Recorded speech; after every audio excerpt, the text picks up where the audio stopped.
All right, we are now live. Awesome.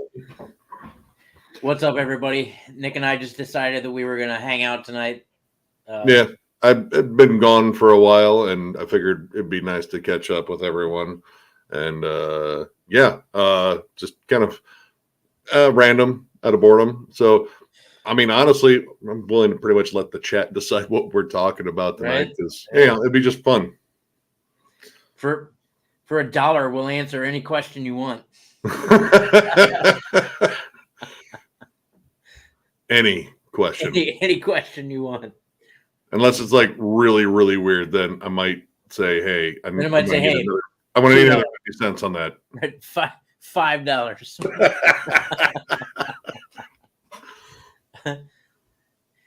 Let's go. Oh, hey, all right, here we go. Yo. What's up, Ryan? What's up, buddy? What's up, Rockin' Movies with Tyler? What's up, Blake?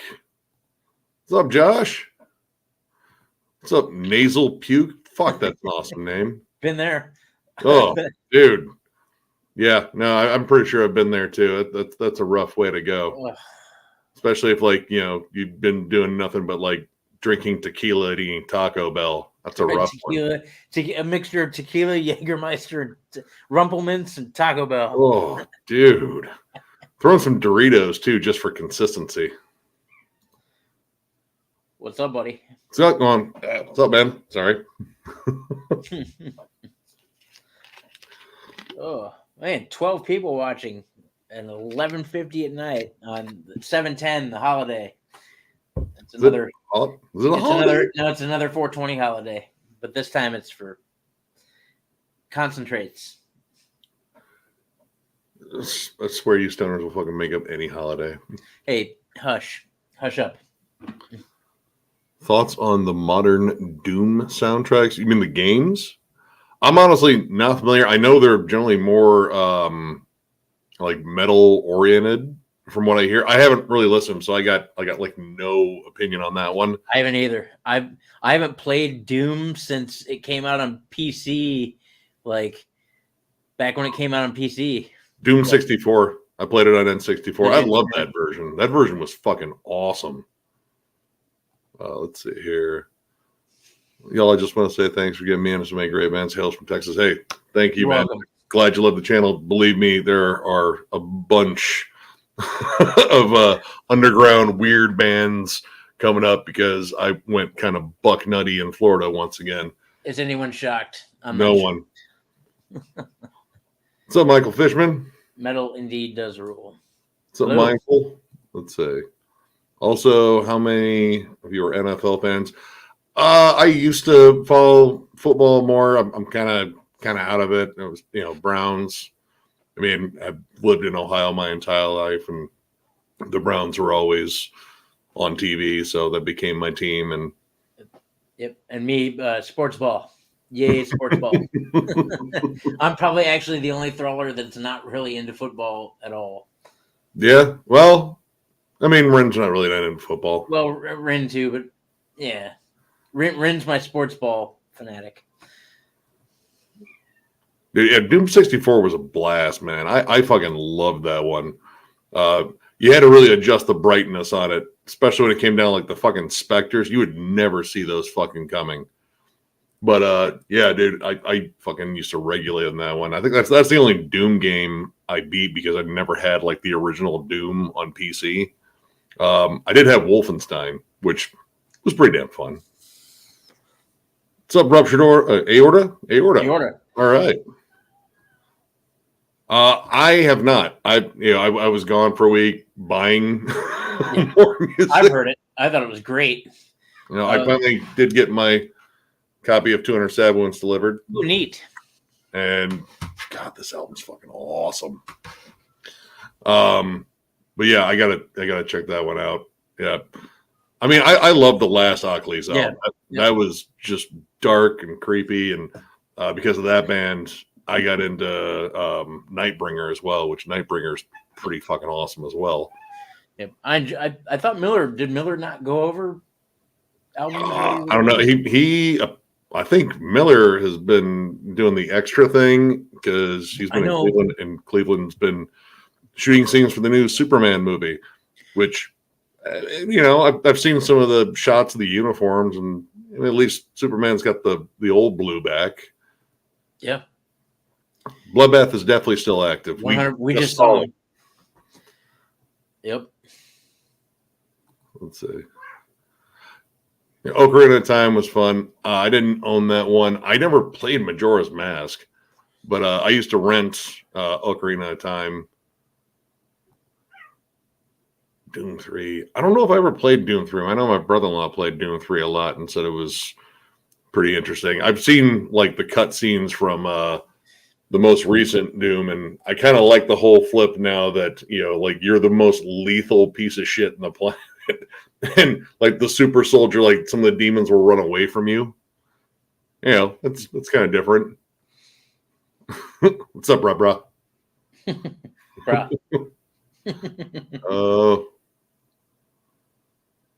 What's up, Josh Harrison? Yeah, dude, get that album, dude. It's so fucking good. Yep.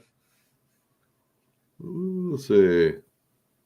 Thoughts on Star Wars? I remember seeing Lego Boba Fett in the background. Oh yeah, dude, I'm a diehard Star Wars fan. Nick's a nut.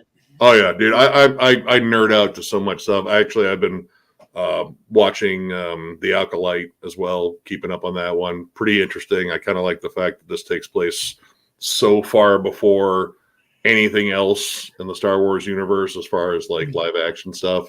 So yeah, that's been pretty interesting. But yeah, there's Star Wars figures all over Nick's house. Oh yeah, that's not the only Boba Fett in the house, man. Boba gets a lot of fucking respect here. It's my boy. What's the next album versus album? I know. Yeah, we've been meaning to do that one. It's just getting everyone together.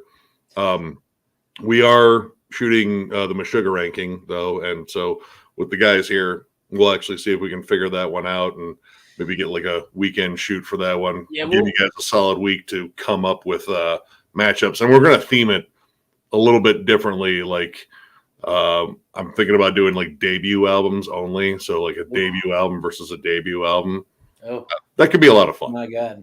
It'll also keep us from like repeating a lot of the same albums that everyone was shot with. Yeah. Yeah. We'll get something going. We just gotta work everything out, man. Getting 5 dudes together at our age, jobs, lives. Who has a life these days? That's just, it feels selfish, really. But yeah, we're gonna eventually get that done. It's just, again, scheduling's tough. Lifelong Metalhead, big time. After all these years getting into King's X, it was a huge turn in my life. Dude, I love King's X. In fact, spoiler alert, you'll see him in one of the collection updates from Florida because I snagged yet another King's X album that I've been looking for. I've gotten really big in that band. Not really like a metal band, but God, just fantastic musicianship. Like those guys are amazing. Gretchen Goes to Nebraska.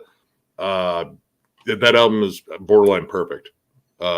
Just brilliant songwriting across the board. But yeah, I've become a big King's X fan, and I'll give a little bit of credit to Gas Masks and Hand Grenades. He might not be watching, so he might not hear that's good because he'll get like a big head about it. But yeah, he kind of pushed me in the direction of King's X. Jeff get a big head? No. Yeah. No. Ooh, hold on here. Who knows, man? The DC movies have been. Yeah, the DC movies have been. We'll go with that. Right. Yeah. We'll see.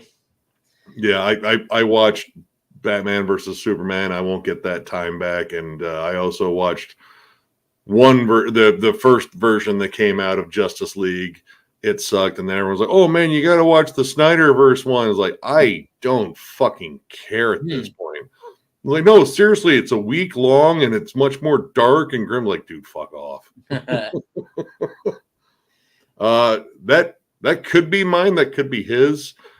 My cat's a little vocal. Both of us have been gone for a week. Nick was in Florida, away from his cat, and then I was house sitting Nick's mom's house away for a week, away from my cat. So both of our cats are unhappy with the fact that we've been gone for a while. And my cat's an idiot anyway. So But yeah, he's been extra vocal. Like he meows in every room that I'm not in, finds me, meows in this room, then repeats the cycle, goes to the room where I'm not, and starts meowing. Yep. And all he has to do is like, if you just sit down and chill out, I will pet you and things will be fine. Yep. But it's, you know, I don't know. I got to see if I can like restore the factory settings on him. Because he's a moron. Nick's cat isn't too bright. Oh, dude, yeah. I mean, I haven't played Knights of the Old Republic. I know that's like sacrilege for a lot of Star Wars fans because everyone loves that game. That'd be one to bring up if we had Shred on here. He's huge on those games. What do you guys think of the new Nile songs? Admittedly, I haven't listened to the newest one. I've only heard one. Yeah, there's a new one. Okay, well. Apparently the new one's really short. I guess that's to make up for the exceedingly long song title on the first one. I like it. It sounds like Nile. I mean, that's kind of what I want. It's fast. It's riffy. It's insanely technical. Like all the things that, you know, just checks off Nile. I am disappointed in the fact that they're touring with 6 Feet Under. I would love to see Nile, but I can't in good conscience give money towards 6 Feet Under touring, making any more albums, any of that. I don't want them to be encouraged to do more damage to death metal. I feel it. Yep. I was shocked. I was like, "What the fuck is this?" And it came like right after fucking Barnes, like, "Well, I don't want to tour. Touring that's costly, and people don't like. And no, they like me, but I don't want to do it." And then, oh hey, I'm touring. I don't know.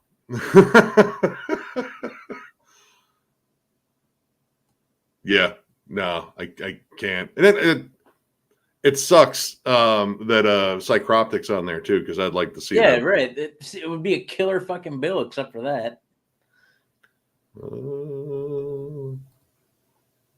Yeah, I can't. I can't. I love Nile too. It hurts.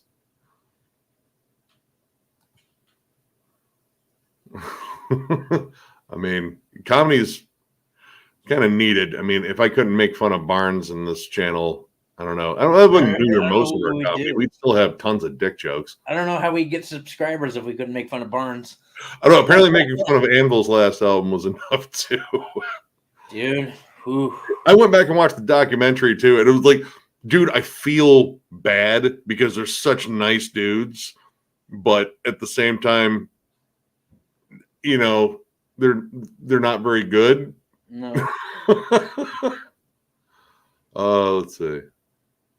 That one I believe is playing all the way down in Cincy, so that's way too much of a haul for us. I believe Thrash Maniac is going to go to that one. I think. But that's a killer fucking bill. I mean, I have a feeling we'll get a chance to see both Wraith and Midnight. They're practically local to us, and you know, Wraith's in Indiana, and you know, Midnight. I mean, they're constantly touring, and you know, Cleveland band. Let's see. Hold up here. Sorry, I'm trying to keep up with comments. That's a badge of honor. Anytime Barnes blocks you on Instagram or Twitter or whatever, that's a badge of honor. That means you've done something good. Way to go. Sure. That means you have to clean the litter box like every 15 minutes. I don't know if that's winning. You're right. That sounds like a lot of extra work. Yeah. It sounds like the opposite of what you want to do. Hey, what's up, Wyatt? What's up, buddy? Hey, what's up, Ashby? It was good running into you at MDF, man. Yeah, man. Good times. Oh, that was such a blast. And yeah, we're gonna eventually have to get our tickets for next year. It's already shaping up to be pretty awesome. Dude, if Dragged into Sunlight bails on this one, I'm gonna be upset because they were supposed to be on this year's, and I was like, dude, playing that entire album, it's gonna be the heaviest thing ever. And then it didn't happen. Let's see. They both Dude, fuck Ronnie Radke. I want to just go ahead and say that point blank. That dude is a chud. Oh my god, dude. I don't even, dude. Man, the most toxic individual, fucking thin-skinned as fuck. And dude, his fan base are just as much of like knuckle dragging idiots as he is. Fucking toxic as fuck. God, hate that dude. The only thing worse than his personality is possibly his fucking music. Sorry to be so like vague there in terms of my feelings on Ronnie Radke. I don't get it, but I don't have to. I'm not a Fallen Reverse fan. I'm not a fan of Ronnie Radke. I don't care. Yeah, do whatever you want, bud. Just do it over there. Keep drawing on yourself with Sharpies. It's a good look. You look like the shadow of a douchebag. Oh, dude, Richard Pryor and George Carlin. 100%. Dude, those were early influences on me in terms of my humor, and God, man, a ton of other ones too. Dude, Bill Hicks. Yep. Bill Hicks was fucking brilliant. Eddie Murphy back in the day. Dude, Delirious. Yep. And fucking Raw. Oh, dude, killer. Hey, what's going on, Levi? Yep, Exciter Midnight. Buddy. That's a fucking sick bill, dude. Yeah, man. I still have yet to see Exciter, and I don't know if I'm super familiar with Hell Witch yet, but I mean. And I'm super upset we missed Horrendous and Tomb Mold tonight. I couldn't get off work. Told you should have faked your death. I was thinking about it. Like, listen, if you just tell them I can't come into work, I have diarrhea, they're not going to ask you to prove it. Yeah, the problem was I tried to get people to switch shifts with me a couple of days ago, and they would have known that I didn't have diarrhea. Whatever. Honestly, I'm kind of curious about it. Like, it's going to be weird without Burton there because he's always been there. Who ended up doing vocals for Fear Factor? I forget his name. He's an Italian dude. Apparently, everyone keeps saying he sounds just like Burton. Okay. So, we'll see. Maybe the transition will be easy.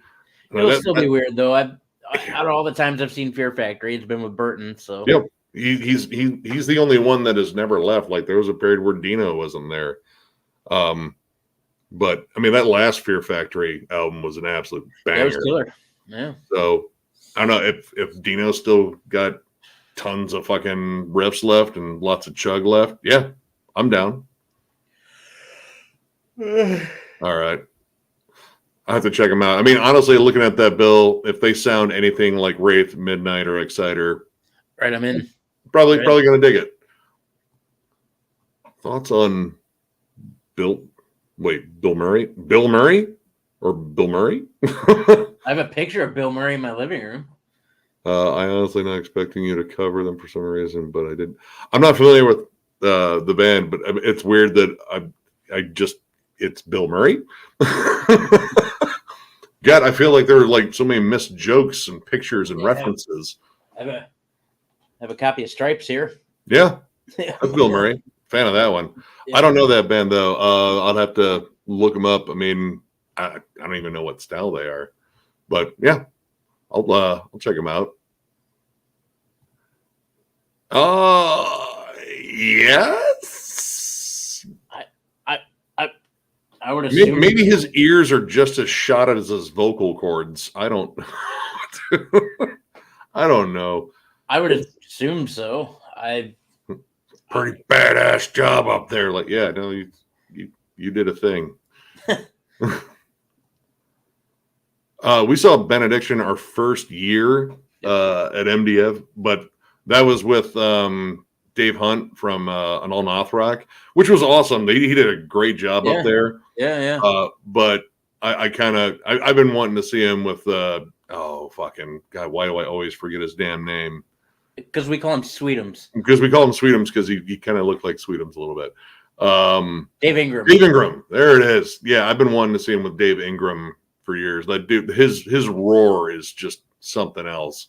And that last Benediction album whooped ass. So yeah, I'm kind of stoked to see both old material and some new material too.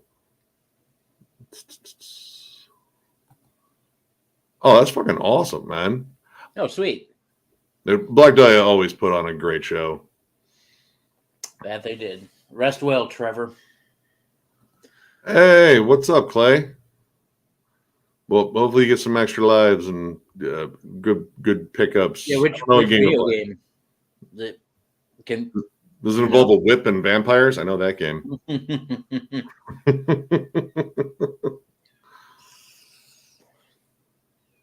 Let's see. Hold on here. Yeah, no, Radke sucks. Radke fucking sucks. I don't get it. God.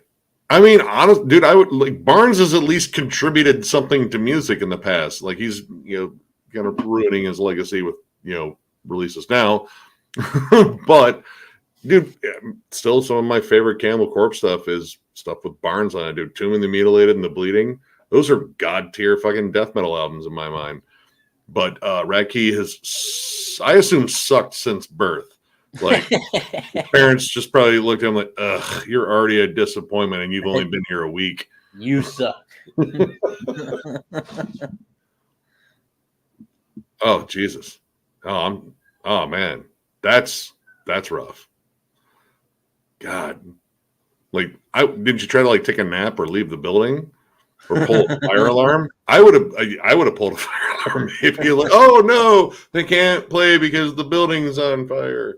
Oh shucks. Yeah, venues aren't what they used to be, man. The bigger venues back in the day, you used to be able to go sit in the bar, which was a separate room from the venue, and at least sit in the bar.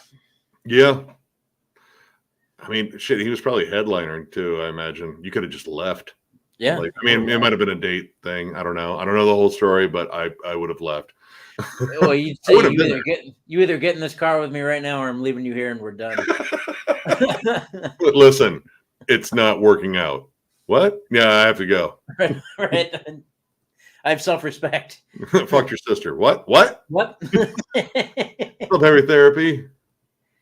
What's up, Safe as Just a Shadow? 409. In the land, yeah, I ran into him. I don't think we even talked or anything like that. I think I saw him at it was Cannibal Corpse's tour when they were doing their tour with Dark Funeral and Immolation and Black Anvil. The dog was there, and he was outside chatting with some people. I didn't walk up to him, talk to him. I was like, if it's whatever, he's chatting to his people. My brother-in-law and I were hanging out, and actually we were talking to the guitarist from Axioma, the French guy. I can never remember his. I'm sorry, bud. I know. I like sorry. That. I can't. But yeah, we were just having an awesome conversation about music and him moving to Ohio, and I was just like, I think we're good here. We did see the dog at MDF. I mean, who knows? We might see him at FTA. I'm predicting. Who knows? We might, just because Deicide's there, and I know dude loves some Deicide. Yeah. So who knows? He might just be hanging out there backstage with Glenn. It's like, Glenn, I got 800 questions for you.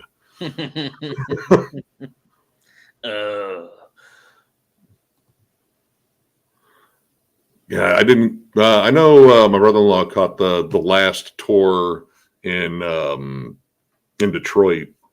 At that point, I'd seen Slayer with the full reunited lineup, Hanneman and fucking Lombardo in the band again. I was like, it'll never get better than this. And as far as I'm concerned, it didn't. I mean, because I didn't go see any shows after I saw them at that Ozfest. It was just an absolutely crushing set. You didn't go see them at when they were at the Seagate Center with Nope. Arch Enemy? I missed that one. The only time I saw Slayer was Tattoo the Earth in 2000. And that was with Boss Staff on drums. Yeah. But yeah, seeing them at Ozfest, I think it was 2004. Full reunited lineup. That was as far as I'm concerned as good as it's going to get, because I mean, I love Paul Bostap, but Dave Lombardo's he's the beast. Yeah, dude's amazing. Yep. We haven't checked that one out yet. We just found out about Bill Murray. God, that is that name is weird. Like, because I feel like I've known Bill Murray for many years. Groundhog Day here. Yeah, that band was in Groundhog Day. Yep. Which are more tech death thrash. Interesting. Early Florida death. Well, really? Well, so they're an older band. Okay. Well, hell, I'll have to check them out. Hill Witch. Bill Murray is Johnny Frank from Attack. Holy shit, I remember that band now. I saw those guys open for Mastodon. They were the Crabcore kids, right? I think so. Yeah. All right. Well, I mean, I'll still check it out. Let's see. Did you guys ever go to the Hell's Hero Festival? That's all the way in Texas. Dude, I mean, the lineups have been pretty damn cool. Like, God, didn't they? I know they had Forbidden this year, but I mean, we had Forbidden and MDF. But I mean, maybe it depends because a lot of these fests kind of happen around the same time. Yeah. And like we've already kind of like locked down the two that we like going to the most so far. Like, I would have loved to have gone to the Milwaukee Metal Fest, but it's right at like the same time as MDF. And it's like, no, it's like that ain't gonna happen. Right, yeah, unless money starts growing on trees or something. Oh yeah, then I'm opening a lawn care service. Yeah, right. we'll call up Ian. Maybe we'll go stay with Ian. Hey man, we're coming to a festival. What's up, man? Oh God. You know, here's the thing. That tour is coming multiple places near us. Yes. They're playing Fort Wayne at Pierre's. They're doing the Agora in Cleveland. And God, I want to say they're in Detroit. They're Royal.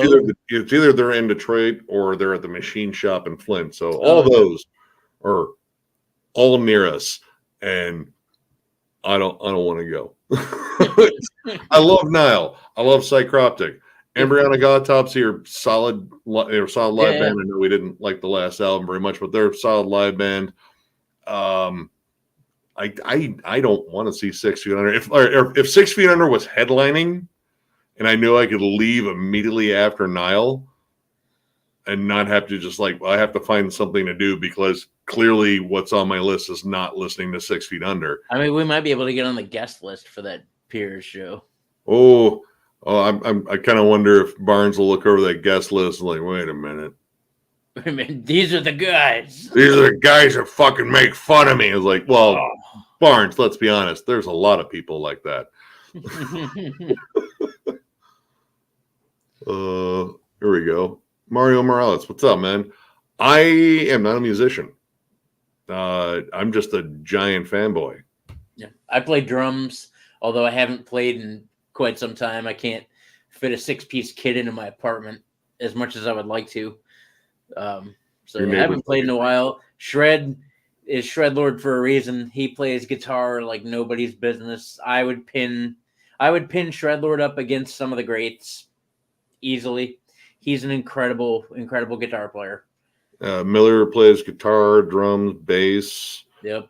And Rin is a hell of a vocalist. Yes, he is. That dude has got like quite the impressive range. So yeah, I'm pretty much just the metal archives of the group. Yeah, it's crazy to say. You know, I thought I knew a lot about metal before I started hanging out with Nick, and then I started hanging out with Nick, and I realized I knew nothing. And now that I've been hanging out with Nick for the last long fucking time, I still don't really know a whole lot, but Nick does. I mean, you know, I could use my brain for something like more practical, like remembering important things, like, you know, paying bills, but metal, duh. Be quiet, not you. Barnes sounds like if you combined a wood chipper and a chainsaw and expected it to sound good. His voice is fucked. It sounds like he ate both a wood chipper and a chainsaw, and then, you know, inhaled coal smoke after that, just for, you know, a little bit extra. Yeah, I don't get it. Let's see what we got here. Essentially country metal that doesn't suck. The videos are hilarious.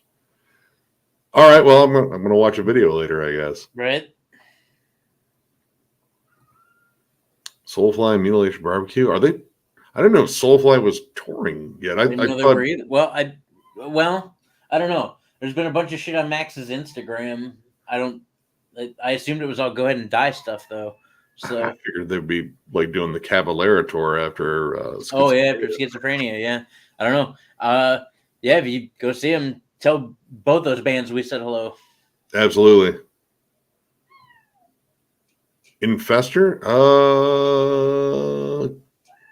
Oh, yeah, dude. I have heard of the band. I'm gonna let the cat in. Okay. If he starts eating cords, though, I'm out. He's out. He's gonna fucking. Let's see. Yep, that's the one I'm thinking of. I wasn't aware about the controversy with them, but I've heard that album is pretty damn good. I just haven't got around to checking it out. I haven't really looked much into that band in terms of the controversy, so I don't know. Kind of curious about that one. No, don't eat the cords. Uh-oh. We have a very simple rule in here. It's called don't eat the cords. Oh, dude. Man, I really wish Power Trip would be awesome if they came around here. Like, I want to get a chance to at least say I've seen them, even though it isn't with Riley. But yeah, and dude, yeah, Gost, I really dig. Like, I like a lot of industrial stuff.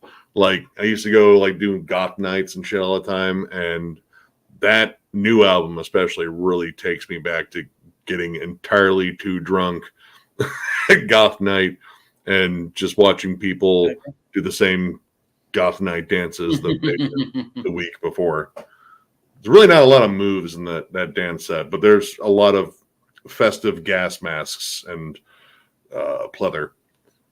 Interesting crowd, but yeah, Goss is awesome.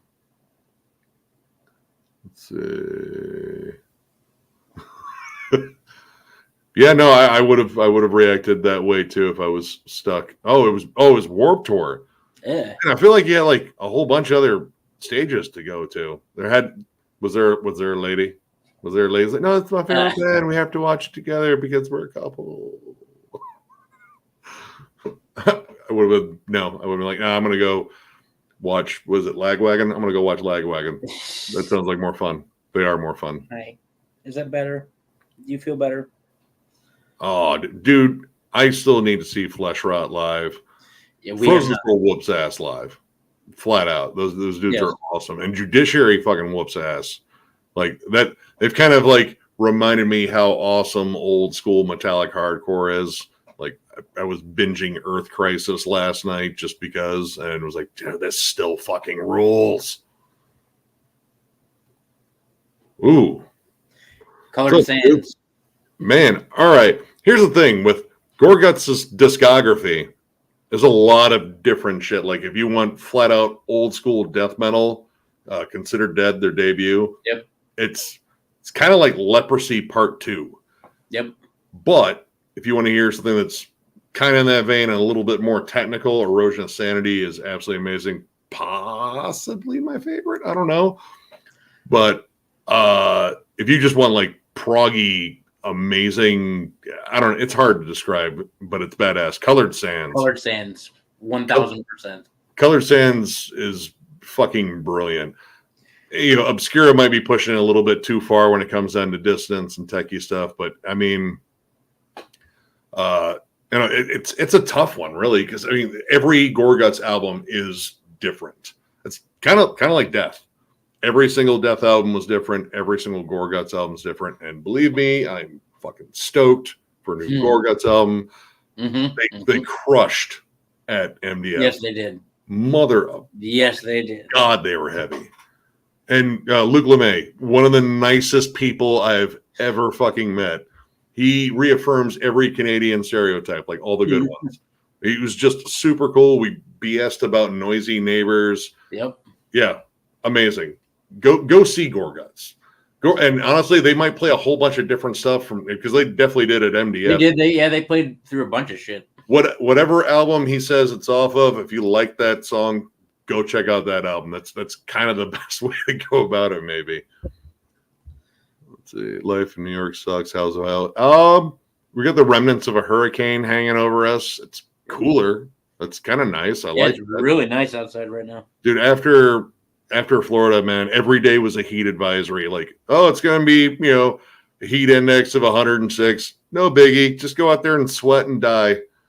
And that's what I tried my best not to do.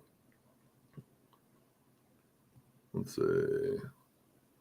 Dude, that Wrecking Ball show, like, I'd love to go to it, but, man, that is a haul out to Texas. And I'm definitely not driving there. That'll be a flight. No. Let's see. Oh, the Tribal Gaze is killer live, too. Love Tribal Gaze. I love Tribal Gaze anyway. They are insane live. Dude, Texas and Ohio right now, killer death metal scenes. And they both seem to embrace one another for just being absurdly heavy. Yes. Dude, Creeping Death, yeah, good one. Creeping Death, that last Creeping Death album, I think it's the best thing they've dropped so far. And dude, the fact they got Adam D to do the production, it sounds a great. Good job, dude, yeah. God. And, yeah, I'm still salty about Malignant Altar. Yep. Oh, well. Had we only known. What are you doing? Dude, if it was set up the way it was this year, and we didn't have the Edison lot, we could have saw him. Let's see. Where can I find? It is kind of hard to find. If you're going for like an original press of it, I mean that's I believe like old school fucking Roadrunner. I got it on. It's a Roadrunner reissue when they did the 2 from the Vault series. Yeah, they have 2 of the classic albums. Like I have one for Pestilence as well for Consuming Impulse and fuck. Oh, the one that followed it. God damn it. Testimony of the Ancients? Is that it? Hold on here. I'm going to double check.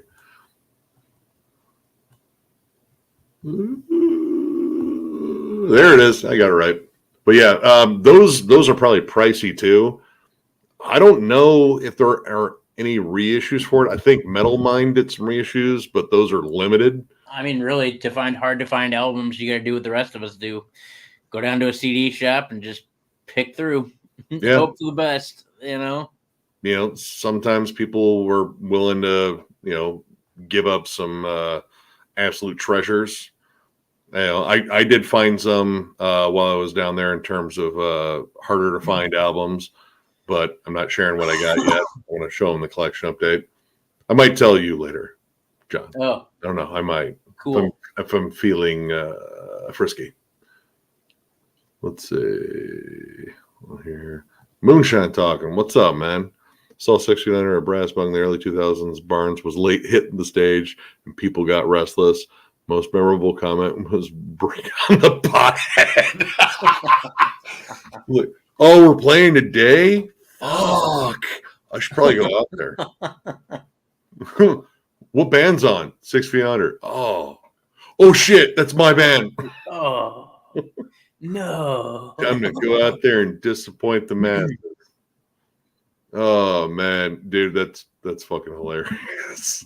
See, I feel like that might be a fun moment to see, but I don't know. Like, part of me would just be like sitting there just cringing for Barnes if I saw 6 Feet Under on the store. Like, dude, just don't. Let's see. I don't think you'll remember this since it was a while ago, but I used to comment on your videos quite often when it was called Panasonic Werewolf 409. It was awesome. Thank you.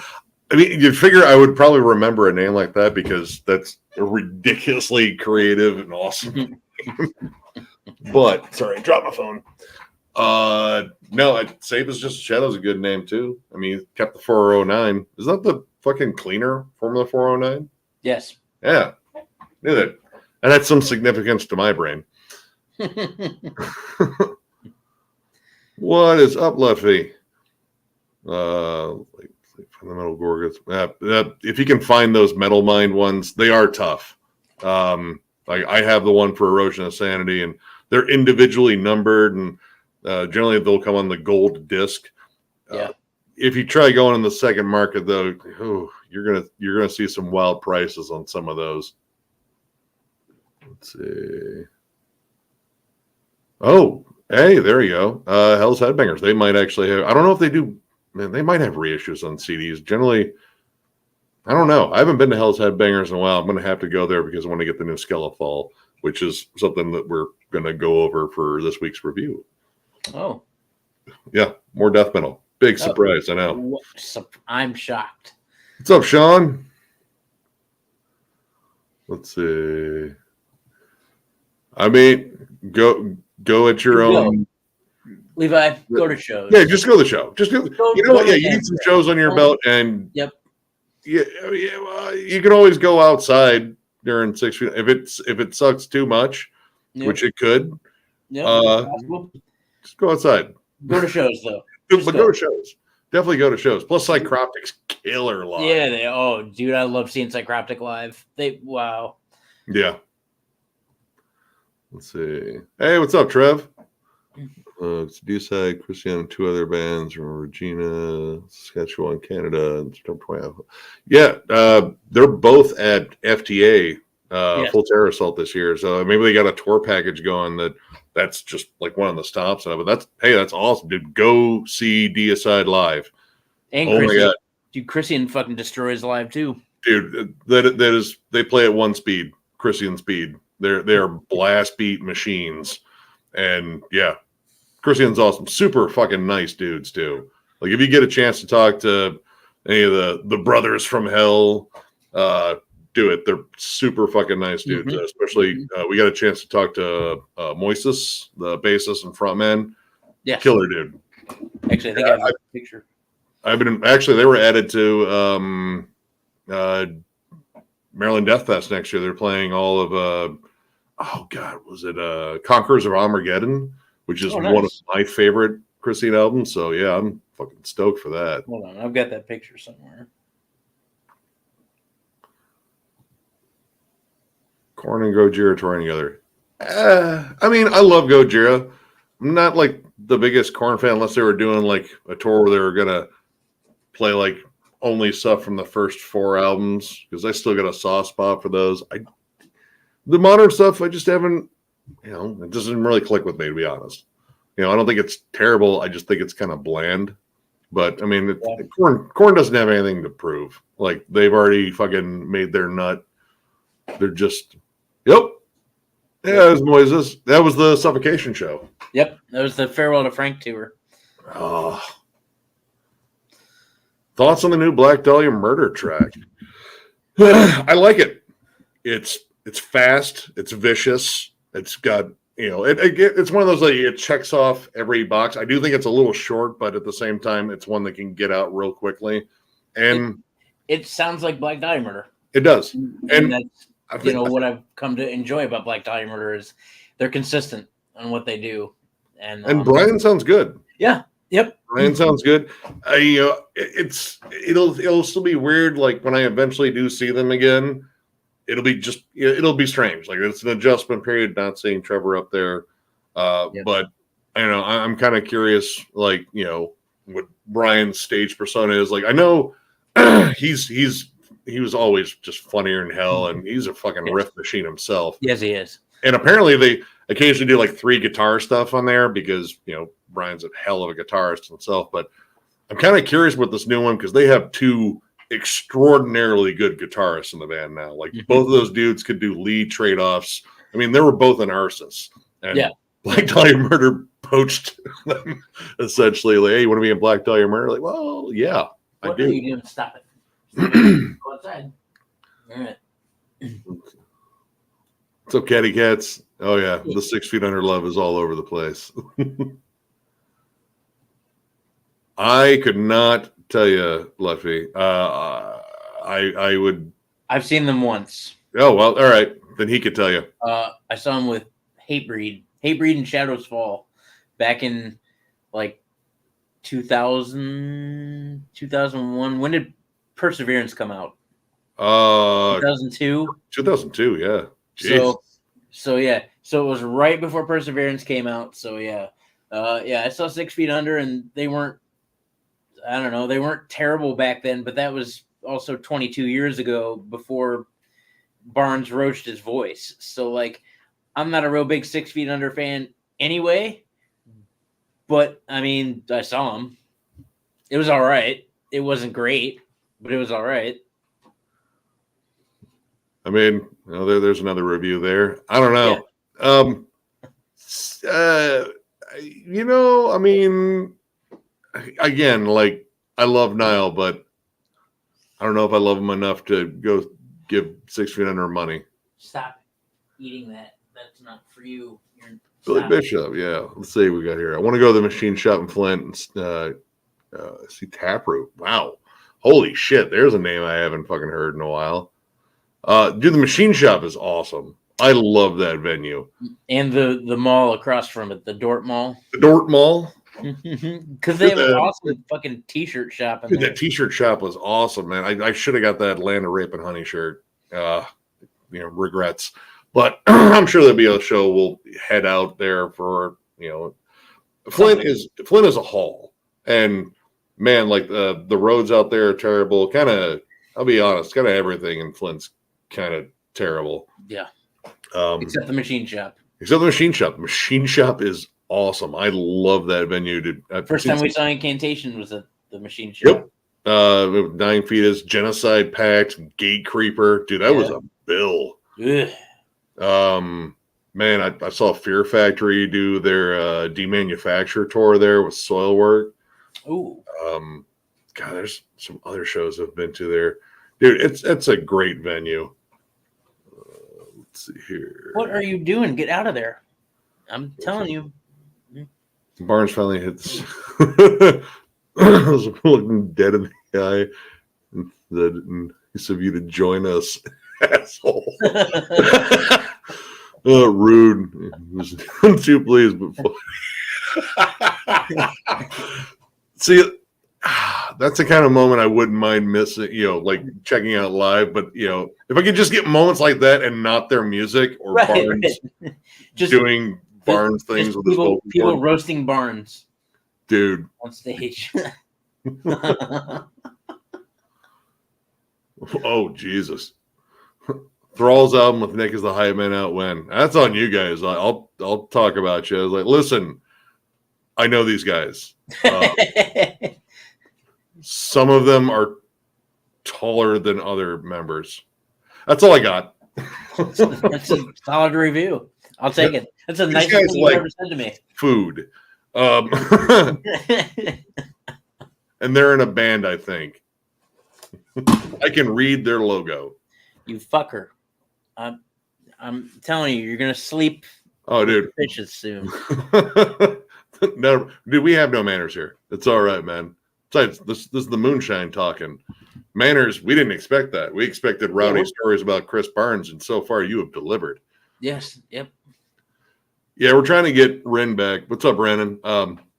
He's been kind of aloof for a bit, and plus he works on like a warehouse, and dude, the heat here outside of today has been unforgiving. So by the time he gets off of work, I think he just wants to lie down and stew in his own juices.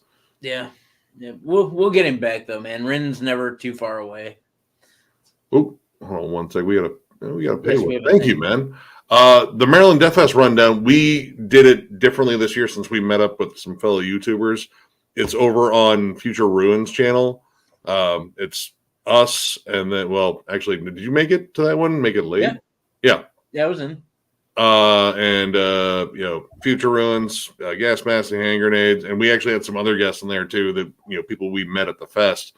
Yep. And dude, it was a blast. Like we went over like every band in there. We just chose not to do it on our channel because it was like kind of a collaborative effort, because we all saw like a whole bunch of different bands. So it was a chance to talk about all the bands we missed, which we did our best not to miss any, because we saw 42.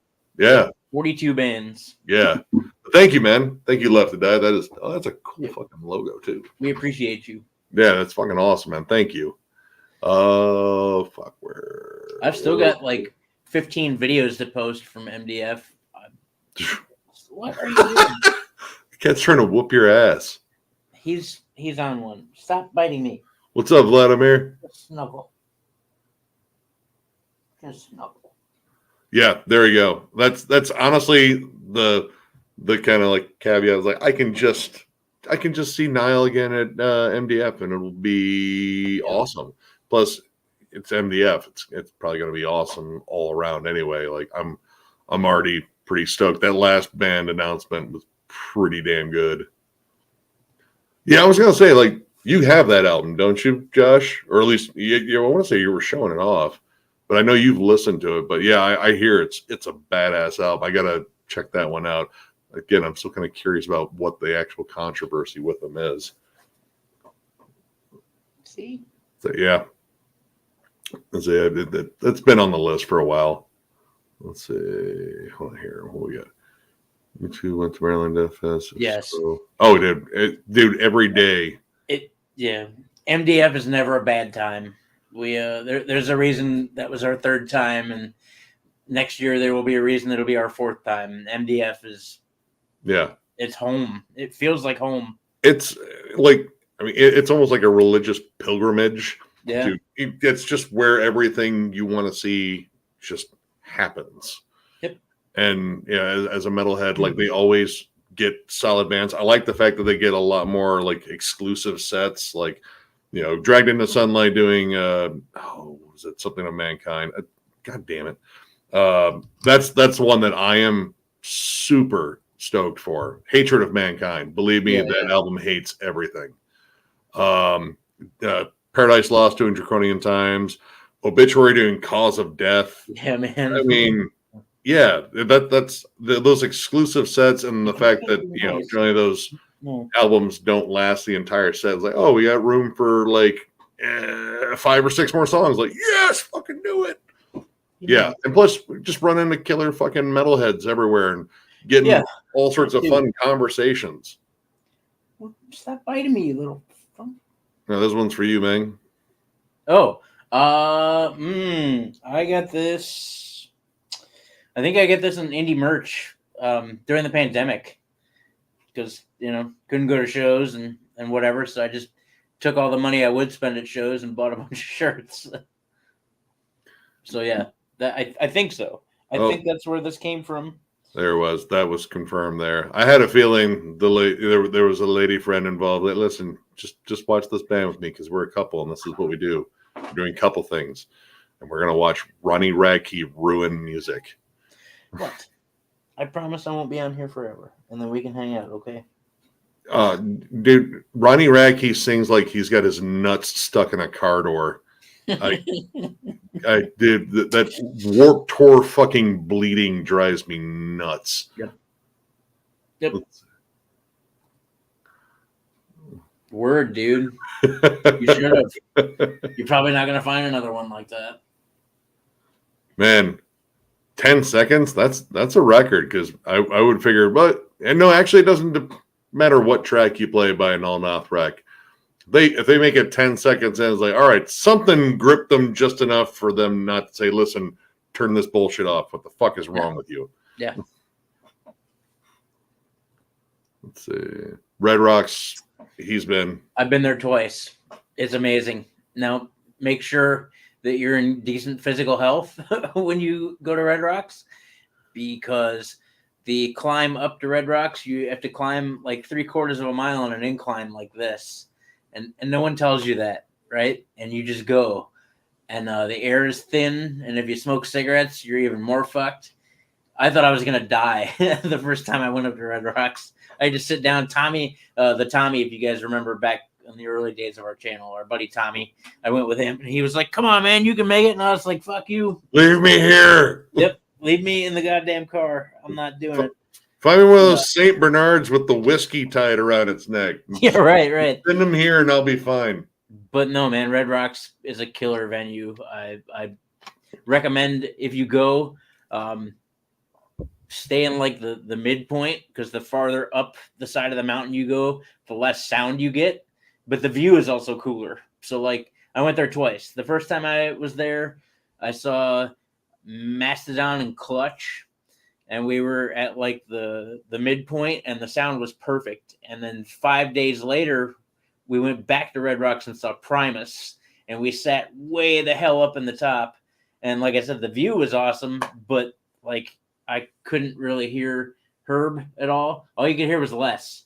And like I mean, that's cool because Les is a hell of a bass player, but couldn't hear Lair and couldn't hear Herb, and I was like, dude, no. But yeah, killer venue, do it. Go see Cannibal Corpse. Go see Cannibal Corpse. Always a good show. I've never seen a bad Cannibal Corpse show, and I've neither seen them. God, a fucking lot. Dude, I've seen them a lot too. I don't even know. I'm listening to Curly. Hey, what's up, Scrumpy? Trying to rest my dude. I get it. Like, I like taking breaks from the flat out just absolute brutality. God, who was I was on a Fu Manchu kick, which granted it's kind of heavy. It's stoner rock. I don't know. There's just like a chill vibe to stoner rock, even though I get the big droning fuzzy tones. But I don't know. It's awesome. I've been stuck on Huntsman. Dude, I love that album. Something else. I love all their albums, honestly. Huntsman and the New Pallbearer. Oh God, I've been jamming both those albums nonstop lately. You get a lot of like, I'm not crying, you're crying. Don't look at me. Right? Stop it. Yeah. Hey, what's up, Greg? Dude, yeah. I've been trying to find a copy of the Firestorm EP for fucking years, and everyone wants a goddamn arm and a leg for it. But yeah, no, that EP is a straight edge classic, dude. I get it. Dude, Destroy the Machines and Gomorrah Season Ends. Oh. I gotta hide these from my cat. Hold on, he's eating them. We can't have that. Good luck. Well, we're gonna at least put them up. You can see my closet full of bullshit.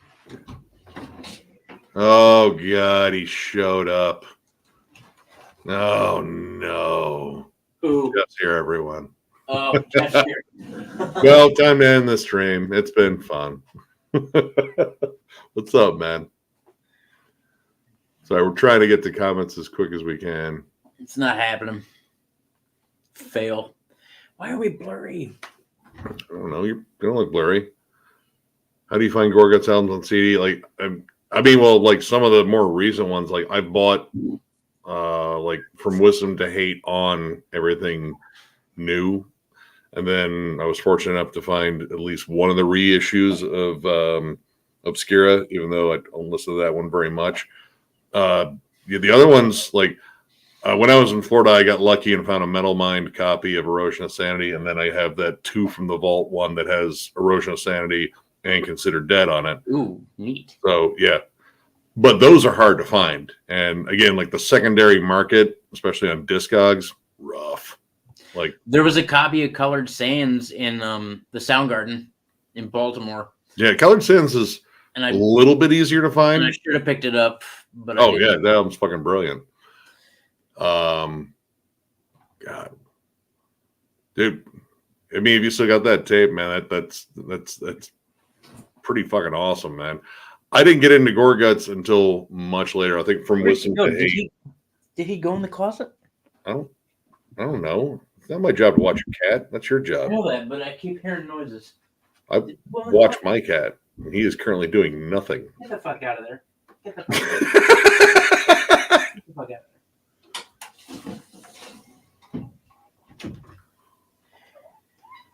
there. Oh, God. What's up, Apostle of Taurus? Dude. I don't know. Yes. I don't know. I don't know. Like that. Dude, they're both not good. Yeah, I don't two separate genres, but they're both doing, or two separate subgenres rather, but they're both not doing a good job representing their respective. Well, that 6 Feet Under. Remember that first song? The first song on the album isn't terrible. Remember? Yeah. Yeah, it's not terrible. It's not great. Everything on Anvil was bad. Yeah. Like everything. I liked the riff on Blind Rage, but I hated the fact that he just kept saying Blind Rage. Well, right. And it was like, dude, come on. I mean, I even went back and listened to like some of their older stuff, and their older stuff is actually pretty decent, but Jesus. I don't know. might be the new Anvil by a hair. They're both not. They're both bad. Like they should have been released immediately into like one of those bins in Walmart that all the Steven Seagal movies are in. Right. they were both as bad as anything Steven Seagal has put out as far as a movie recently.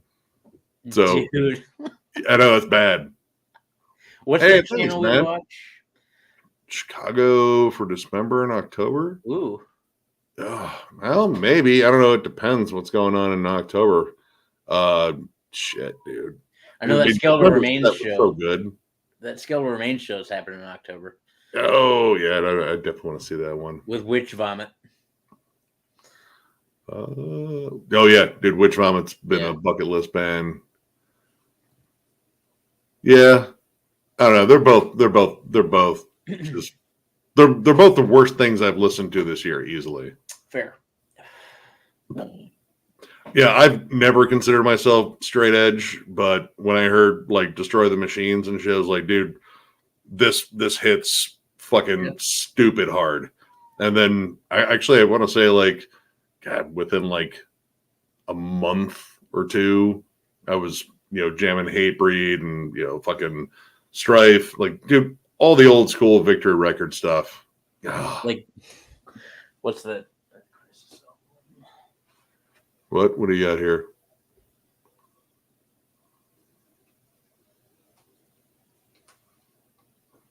Your cat's going to attack you. There it is.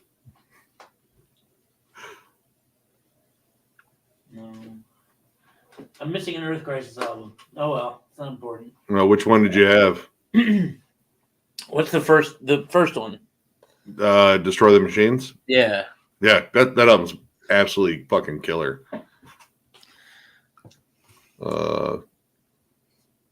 Yep. Well, Gorguts, they are working on a new album. Decrepit Birth, I don't know, but they're definitely due.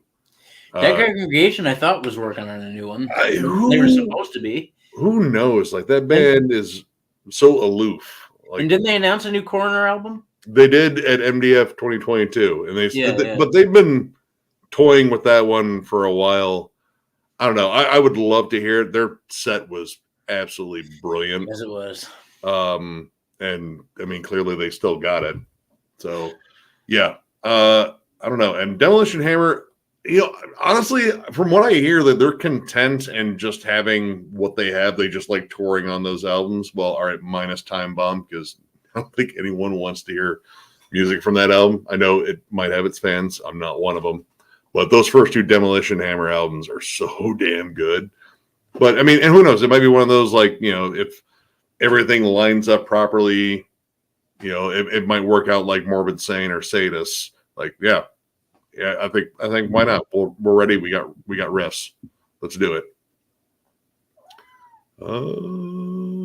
Let's see. Holy shit. Yeah, dude. I saw some prices on that. It was like, nah, I'm good on spending $50 on a OG one. I mean, if I could have found one of the Metal Mind ones, which I'm reasonably sure they did one, I probably would have snagged it. Hey, what's up, Jason? A copy of Gorguts' first two albums on CD through Hell's Headbangers. It was a couple of years ago. Yeah, I didn't know they reissued the first two albums. I don't even did Hell's. Was that like a Hell's reissue? Because I know they put out stuff. It's just they're mostly known for their distro, but I don't know. I mean, I'm kind of content with the ones I got. I mean, I at least got them. But that is cool that they're at least reissuing them.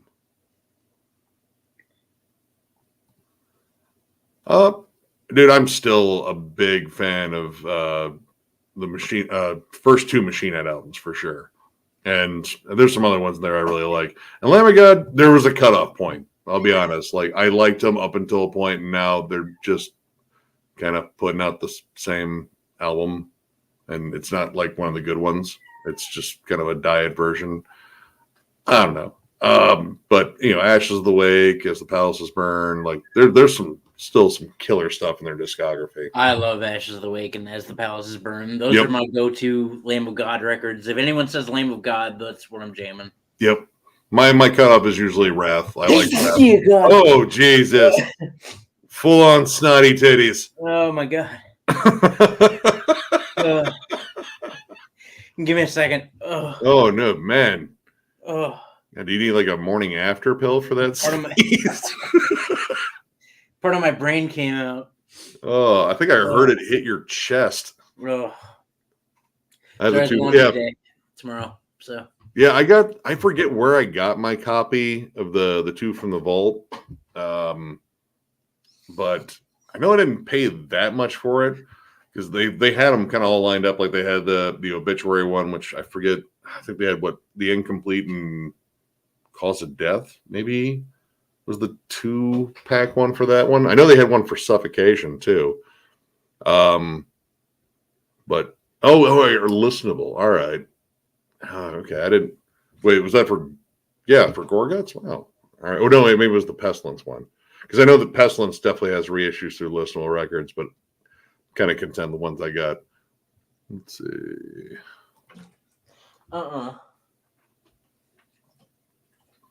Holy shit. Get a kitten, they said. It'll be fun, they said.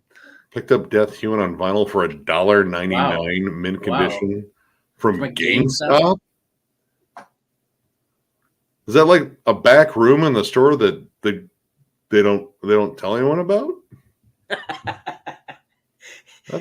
Come back here. You can have. You got death metal vinyl. Like, why? Listen, quit asking fucking questions. Do you want some death metal vinyl?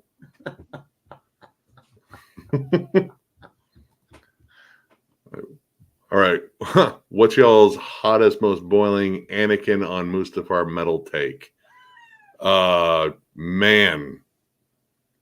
God, I don't know. Like, all right, in terms of like a spicy take on metal, fuck, let me think here. I don't know. God, I'm trying to think. I'm trying to think of like ones we might butt heads on. I'm not the world's biggest Metallica fan. First 4, that's really all you need. Yep.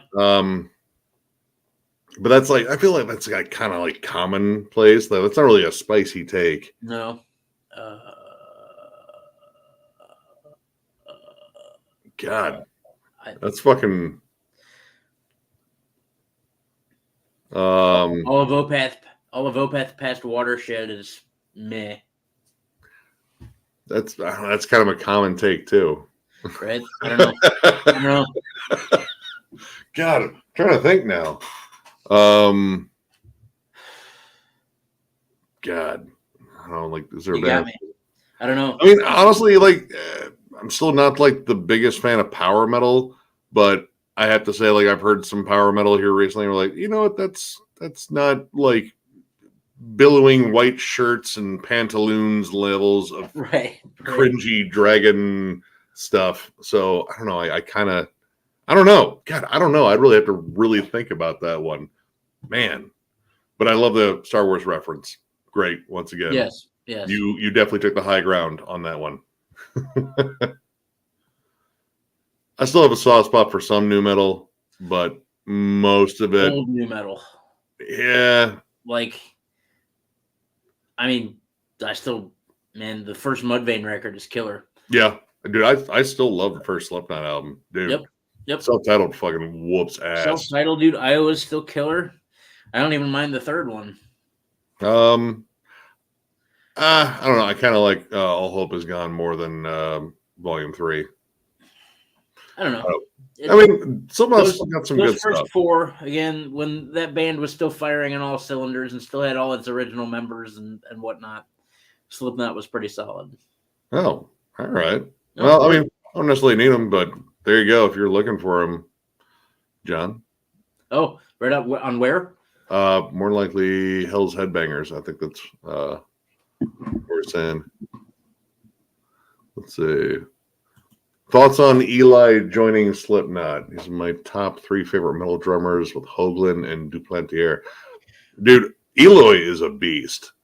So my thoughts are they got a killer drummer for damn sure. I mean, I've seen a couple of the live shots of him playing so far, and I mean, Eloy fucking crushes. You know, I thought Jay Weinberg did a good job too, but Eloy is a good trade. Yeah, I think he's got like some different stuff he does. Like I don't know how much of the Sepultura style drumming, because he did some really cool things in his short tenure. Yes, Sepultura, but I don't know. I don't know if it's like an upgrade, but I mean it could be. We'll probably have to judge it based on like an album. Like when Slipknot drops a new album with Eloy and drums. I'm actually kind of curious about that one. Like whenever they get like a new member, especially when it comes down to drummers, because I mean, when Max joined the band, I was like, man, dude, replacing Joey's tough, but Max did a solid job while he was there. You mean not Max? Jay. Oh yeah, that's his dad. Fuck, whatever. Jay did a solid job. He did. He was a solid drummer. He may not have been as flashy as Joey, but he was solid. He was solid. He was just a damn good drummer. Across the board. I think they might potentially get more of the flash with Eloy, because Eloy, he's got like some cool accents that are just like kind of his, that I noticed in like, especially like Machine Made God, or no, Machine Messiah. There it is. Yes. Yeah, God, that album whoops ass. Like, I know, like liking the Derek era of Sepultura is still not popular, but there are albums in that era I do really enjoy. I mean, they are, but it's a dimension that I like. It's a dimension of just hatred. I mean, the first Slipknot for me was, when I was still getting into heavy music. That was a big thing for me. Like, I thought they fucking crushed with the self-titled record, and I still, to this day, I love that record. Oh, dude, yeah, front to back. I love every song. And, all right, Tattered and Torn, I always skip. I don't really like that song very much. I don't. So the original pressing with Purity on it. Yep. I love Purity. I love that song so much. That crazy fill pattern they used as a rhythm in the verses, I always thought was just fucking crazy. Yep. But that album still fucking whoops ass. But yeah, I mean, yeah, it's a little one-dimensional, but I mean, if you're just looking for something to rage to, like the first two Slipknot albums are pure throw a fucking chair music. Yeah. So I know it's a bit off topic here from death metal, but Eloy and Slipknot's pretty. It has the potential to be like. I mean, I've seen the live footage. He sounds good. I want to hear what he brings in terms of like his own flavors. Right. I want to hear his own music. Not that I don't mind watching him play already written Slipknot songs, but like I'm curious to know how he's gonna. I don't know. Help them change their sound a little bit, because Eloy's capable of a lot. Yeah, just like Joey was. I mean, if you watch a lot of like the behind the scenes stuff that Sepultura did for Quadra, like in terms of like all the drum work and such, like I watched a lot of the drum sessions in the studio. Yeah. Dude, Eloy's fucking amazing. Hey, what's going on, Tracy? Yeah, dude, Skeletal is fucking awesome. I'm looking forward to that one. And yeah, Christian, I mean, it looks like we'll get back-to-back years of seeing him, because we'll see him here at FTA, and then they're at fucking MDF next year. Yep. The universe is spoiling us. I told Miller about the hat, so hopefully he got those sent out to you. If not, I will remind him here really soon. But Tracy was the reason why we got into the pre-fest. So she is a hero. Yep. And thank you once again. We love you. That was awesome. Yeah, God, the whole fest was amazing. But dude, yeah, I'm pretty sure Atheist set may have changed Noonan's life there. Yep, forever. I think seeing Atheist at the pre-fest was, I kind of compare it to the first time I saw Primus, and I know they're two separate schools of thought, but like. The first time I saw Primus was in 2003, and that changed my life as a musician forever. I will never forget. We sat in the balcony. We brought 15 joints with us. It was amazing. And then fast forward to 2024, seeing Atheist, like that's Man, that was such a treat to watch, and just blew my mind. I talk about that all the time. Like, and now that I've seen Atheist, and now I've had a chance to dig into their catalog, now I'm just like, man, unquestionable presence. Goated. Oh my god, goated. Like there really isn't another album quite like that album. Like that is no, there's not technical on a whole other fucking level, and that is correct. Just brilliant songwriting. Yep. And and then getting, of course, to meet those guys and hang out for a little bit. It was a crazy night. Again, thank you, Tracy. We couldn't have done it without you. Yeah, shit, I lost your comment. Where'd you go? Sorry. There you are. Interestingly enough, that's what I was recording today. So, yeah, I got a whole other batch of bands in terms of the bands that are heavy, but maybe not metal. It's always debatable. But, yeah, this one's, I'll throw in a little tidbit here. We're going to talk about some proto-metal. So that'll be a kind of a fun one, like bands that kind of predate metal's existence technically, maybe, I don't know, but definitely contributed to it. Yeah, dude, Eloy beats the fuck out of them drums. Dude, I don't know how he does it, and he keeps right, but I mean, like the way he attacks drums, dude, like I don't know how you keep up that intensity for that long using that much of your arm. Like it's good cardio. You know, a lot of it comes from the wrists. He just beats the shit out of him. Just man. I feel bad for his drums. His drums file assault charges every time he touches them.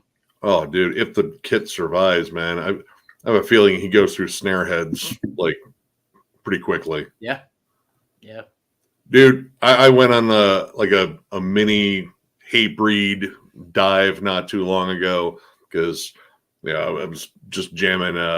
I think it was before Dishonor came up on random, and I was like, "Fuck, man, dude." Yeah. Satisfaction is the death of desire. Still an absolutely amazing album. I was like, dude, I haven't jammed some Hatebreed in a while. I put on Perseverance, like, dude, this album still whoops ass, dude. That title track, dude, when that riff hits, the breakdown riff on the chorus, yeah, dude. Oh, I just was like, dude, I do want to break something, but not in my nice car. I saw him 3 times on that tour, man. I think I saw him twice. Well, it was like that and Rise Brutality were like one after the other, so it was kind of like overlap. So it might have been like once or twice on Perseverance because I saw him at Ozfest multiple times. Yeah, and then I know I saw him at least once on Rise of Brutality. It might have been with Killswitch, but I saw Hatebreed with Killswitch. Yeah, Hatebreed's like pretty much just the definition of consistency. Yeah. Like I know what I'm going to get. Generally, I'm going to enjoy the shit out of it. And I definitely have my favorites by him. And yeah, dude. I mean, Satisfaction is the Death of Dishonor was the one that got me. Death of Desire. Not Death, yeah, that's what I said. Oh, no, you said Death of Dishonor. No, Desire. Yeah. I just said quickly. Okay. And Perseverance, like those were like that album rules. It does. Dude, Rise of Brutality fucking whoops ass too, dude. Doomsayer, fuck me, man. Ugh. Dude, the riffs, the grooves, and yeah, like just pretty much whenever they put out an album, like I'm definitely gonna check it out. The last one I thought was pretty solid. Like at this point, it was like, yeah, they're not gonna try to change anything because why? It's Hatebreed. It's one of those bands where it's like Cannibal Corpse. I expect a Cannibal Corpse album or Incantation or Immolation. Hatebreed, I expect a Hatebreed album, and generally they deliver. Oh, all right. I mean, we all have a problem, Greg. That's how we got here. Why settle for being part of the problem when you can be the entire problem? Exactly. You know what? All right, legit. I would probably go see Anvil live, just because I've heard flat out they're just super nice dudes. They're fun to hang out with. I met them in a Best Buy. Yeah, they're nice guys.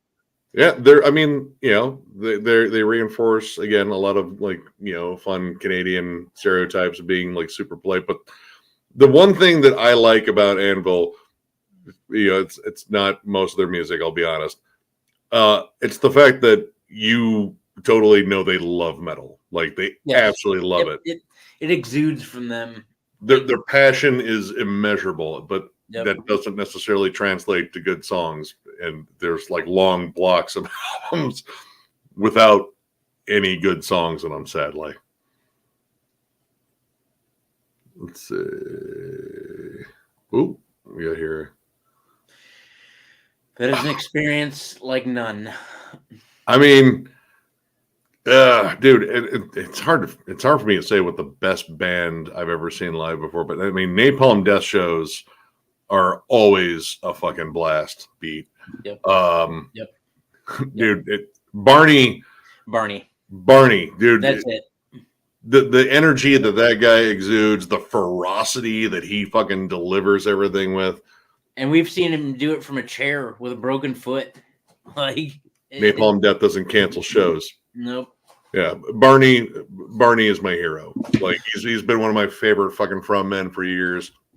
He is just, you know, a fucking animal on there, but he's also like super fucking smart, and just the band in general rules. Like, I mean, they're gods of fucking grind right there. Yep. That was an awesome meeting for us, not so much for him. There's a whole story there how very, very drunk, very attractive lady, who I think was the band manager's girlfriend or something like that. She said, "Would you like to meet Napalm Death?" I was like, "Is that a fucking trick question?" Yeah, like for real. She led us down to the shower room below the fucking venue where the band was decompressing, and Barney was sitting back after an exhausting show with the towel over his head, and he looked up and was like, people. Cool. All right. And yeah, we ended up, BSing with them. Like, sorry, we just followed her. We thought she was like with the band. He's like, no, we didn't know, but there was this opportunity and we decided we were going to take it. And he was like, it's cool. It's cool. Take a picture. We got to meet Shane too. Shane was super fucking cool as well. Yeah, it's probably hella awkward for him though. I think it was awkward for everybody, but we did it. We got the pictures though.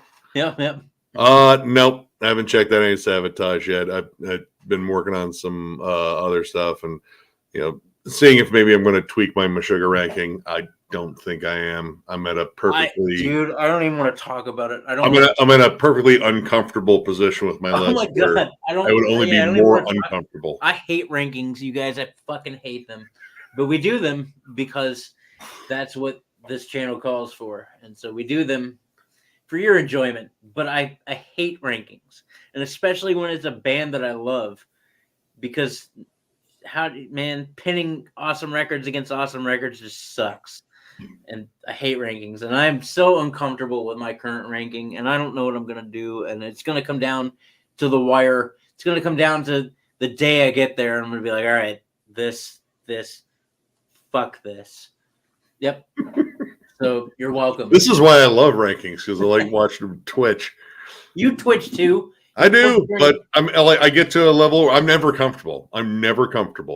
But I get to a level where I'll be only more uncomfortable if I change anything. Yeah. And that's where I'm at. So I think shit is staying right in place. Yeah. So we still need a Barnes reaction of the Big Bill's Hells commercial from the 80s. What?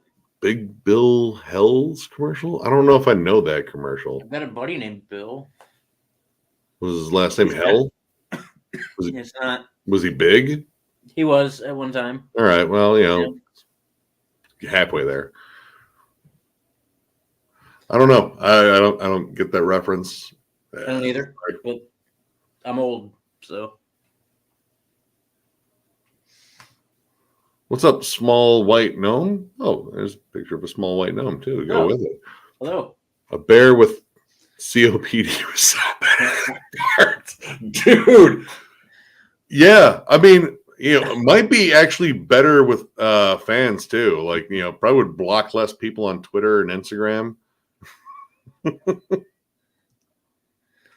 Hopefully, when I come up to Toledo next month, I can hang out with you guys together, even Ren. I imagine I'll be pissing I'll be pissing laughing. Oh, from jokes. Yeah. Yeah. Let me know when, and so we'll try to make sure we got time. I don't know if we'll be able to get everyone, because everyone, again, we've got like. Yeah, man, getting everybody together is like I haven't seen Shred and fuck, man. It's been a minute. Well, his job requires a lot of traveling here lately, and Miller's got a lot of different projects as well. And I haven't seen Rin in a minute. Yeah, well, I only recently saw Miller. I saw Miller for the first time in like 8 months, a couple days ago. So, well, we'll see him Saturday, luckily. Yeah. But yeah, I mean, we'll do what we can, man. And I work a lot now too, so I don't know, but we'll figure something out. If it comes down to it, we'll at least get food somewhere or something. Hey, what's going on from Tasmania, dude? Yeah, what's going on? Psycroptic fucking rules. Fucking love it. It's like I know there's like some other killer bands I have listed from Tasmania, but like that's kind of like the big one. That was probably the first band I think I've ever heard from Tasmania. But what's up, man? Like you're greeting us from the future, technically. Yeah, right. It's tomorrow over there, right? I mean, it's it's earlier tomorrow. I don't know. I think they're 13 hours ahead. I think time's a funny thing. It is. I'm gonna go grab a quick smoke. I don't even know where you are in the comments. No, I'm on Steve-O.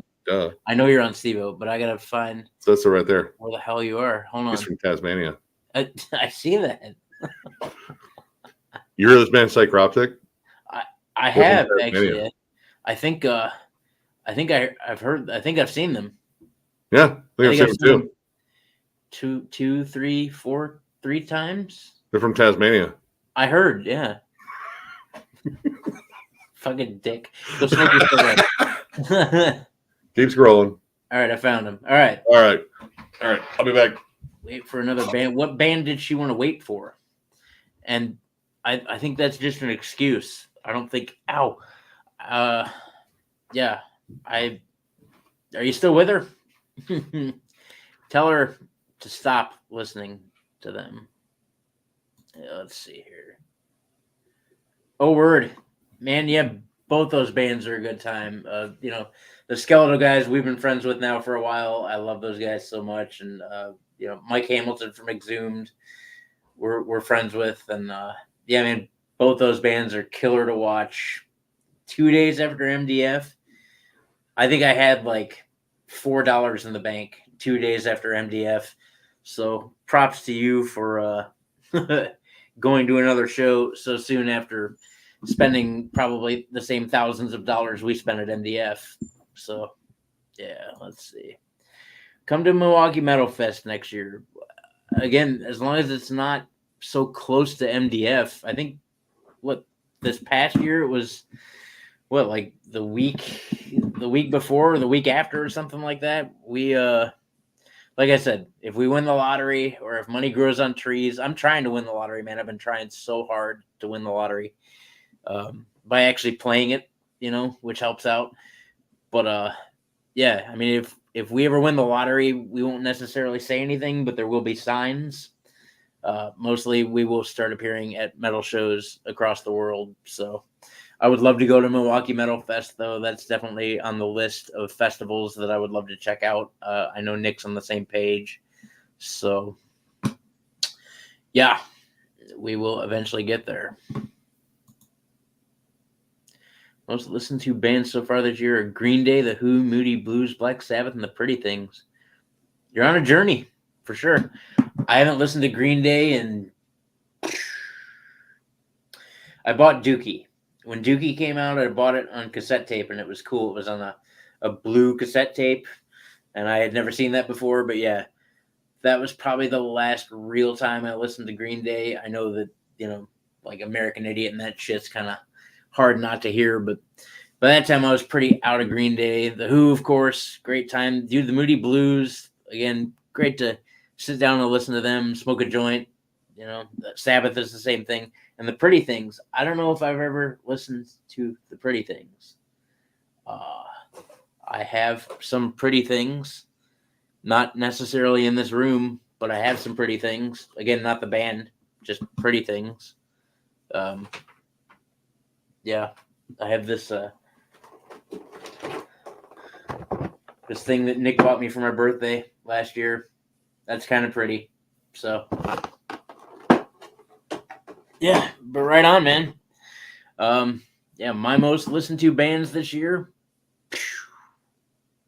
A lot. Again, the new Huntsman is really good. The new Pallbearer was killer. God, I'm still stuck on Judas Priest. That new Judas Priest was awesome. So, yeah.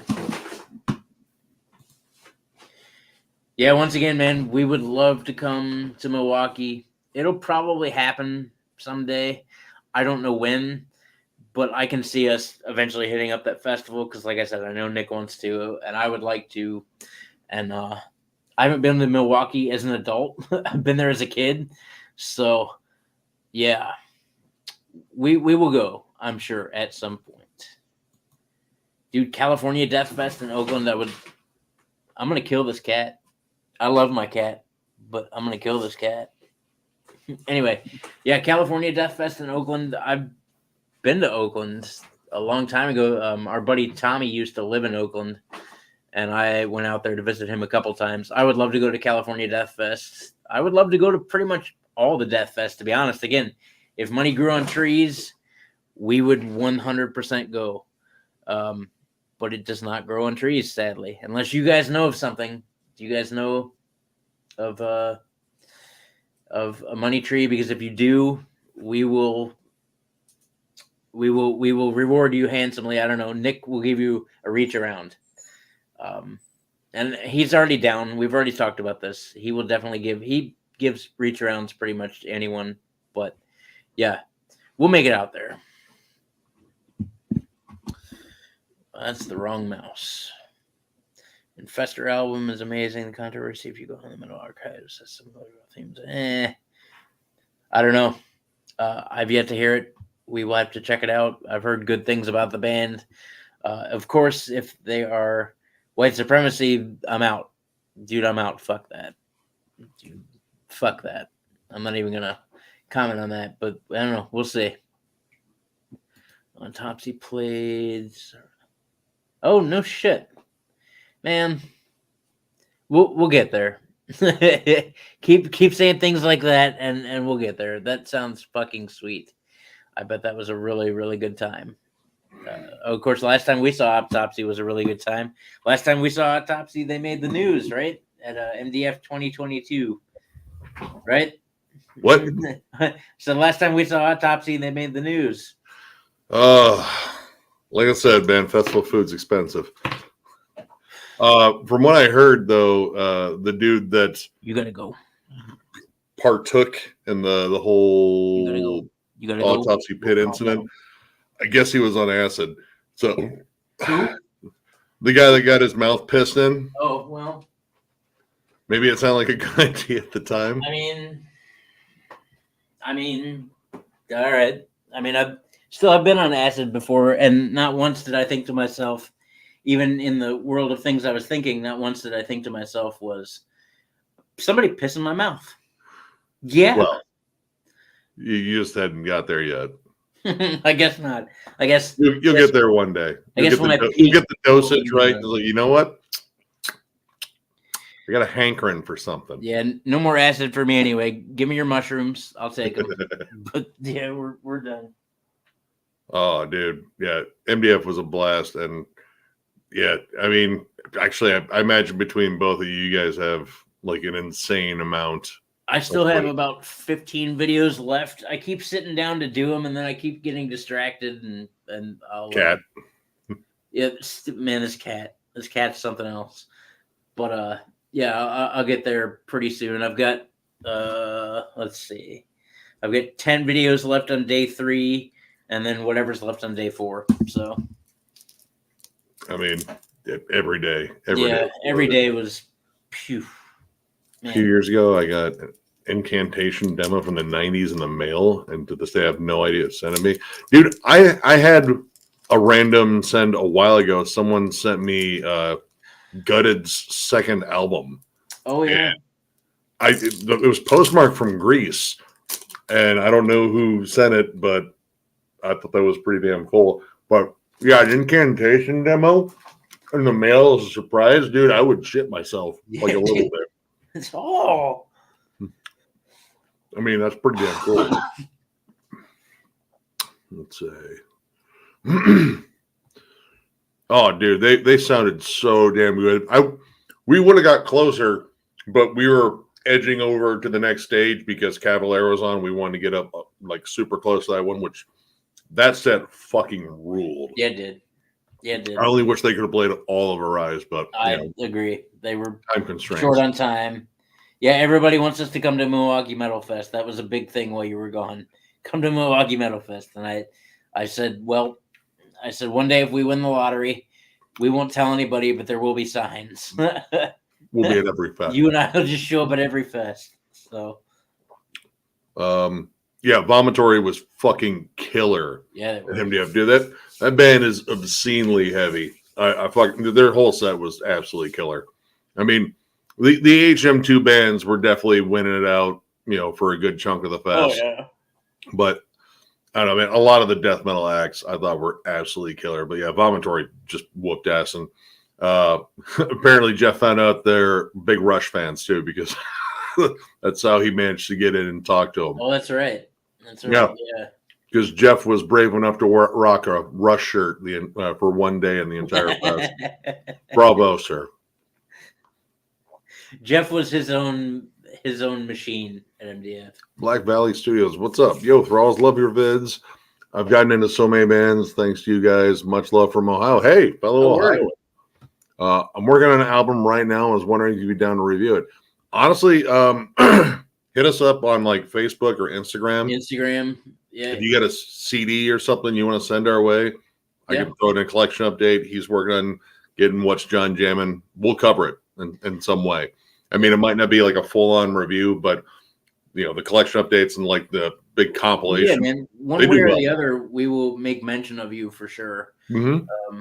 Yeah, between the two of us, we'll figure something out. Yeah, please send it our direction. Yeah, dude, that's awesome, man. I want to hear some more Ohio metal. I'm always down for that. Oh yeah, 100%. We yeah. Our state's kicking ass right now in terms of metal. At least in music. Well, I mean, but yeah. We're a hick state, I'll be honest. But so I still need to get listening to the whole Dream Theater catalog for my next ranking. Jesus. Well, you're going to need them. Start yesterday. Yeah. Yeah. Yeah, you're going to need a whole month to listen to all of that. And then some. And you're going to get tired of it midway through and turn it off. And then go back to it. Man, my patience with James LaBrie's vocals. The worst thing. There's only a handful of Dream Theater songs that I can stomach, to be honest. Yeah. Like, I mean, like if I were to take their entire catalog and make it like a best of, it would be like probably like 13, 14 songs. I could make a Dream Theater compilation. But that's still like, 85 minutes worth of music, right? Yeah, it's still like 3 days worth of music, yeah. But wrong one. There we go. Get into Trash Manic. We'll get to that Trash. We'll get to that. Oh, he probably okay. Whoa, I was like, wait, is that a band? That's kind of an interesting name, Trash Manic. It's crossover thrash, right? Right. Yeah, dude. Huntsman, that band is fantastic. Like all their albums are amazing. Yep. But that last album, so damn good. I love it. I've jammed it so many times. I love it. Top 3 metalcore bands are Trivium, As I Lay Dying, Dillinger Escape Plan. What's your favorite? Metalcore wise, I mean, I don't know. Mine are a little bit more abrasive, like Converge. I'm still a diehard Converge fan. Unearth, Earth Crisis. Yep. I still love a lot of Hatebreed too. You got Shadows Fall. Woo. Shadows Fall. Yeah, dude. Shadows Fall. I mean, they're almost kind of that thrash realm. They were on the cusp. They were like thrashcore. God, man. I mean, there's a lot of metallic hardcore. You mean it's metalcore. I don't know. I feel like metallic hardcore is like a little bit more vicious sounding, but Strife in this Defiance, it's one of my favorite metallic hardcore albums ever. I mean, there's still a lot of metalcore I really dig. Like, dude, Judiciary. Yeah. Judiciary flat out whoops ass, and that is 100% metallic hardcore, just done fucking borderline perfectly. Yep. Let's see.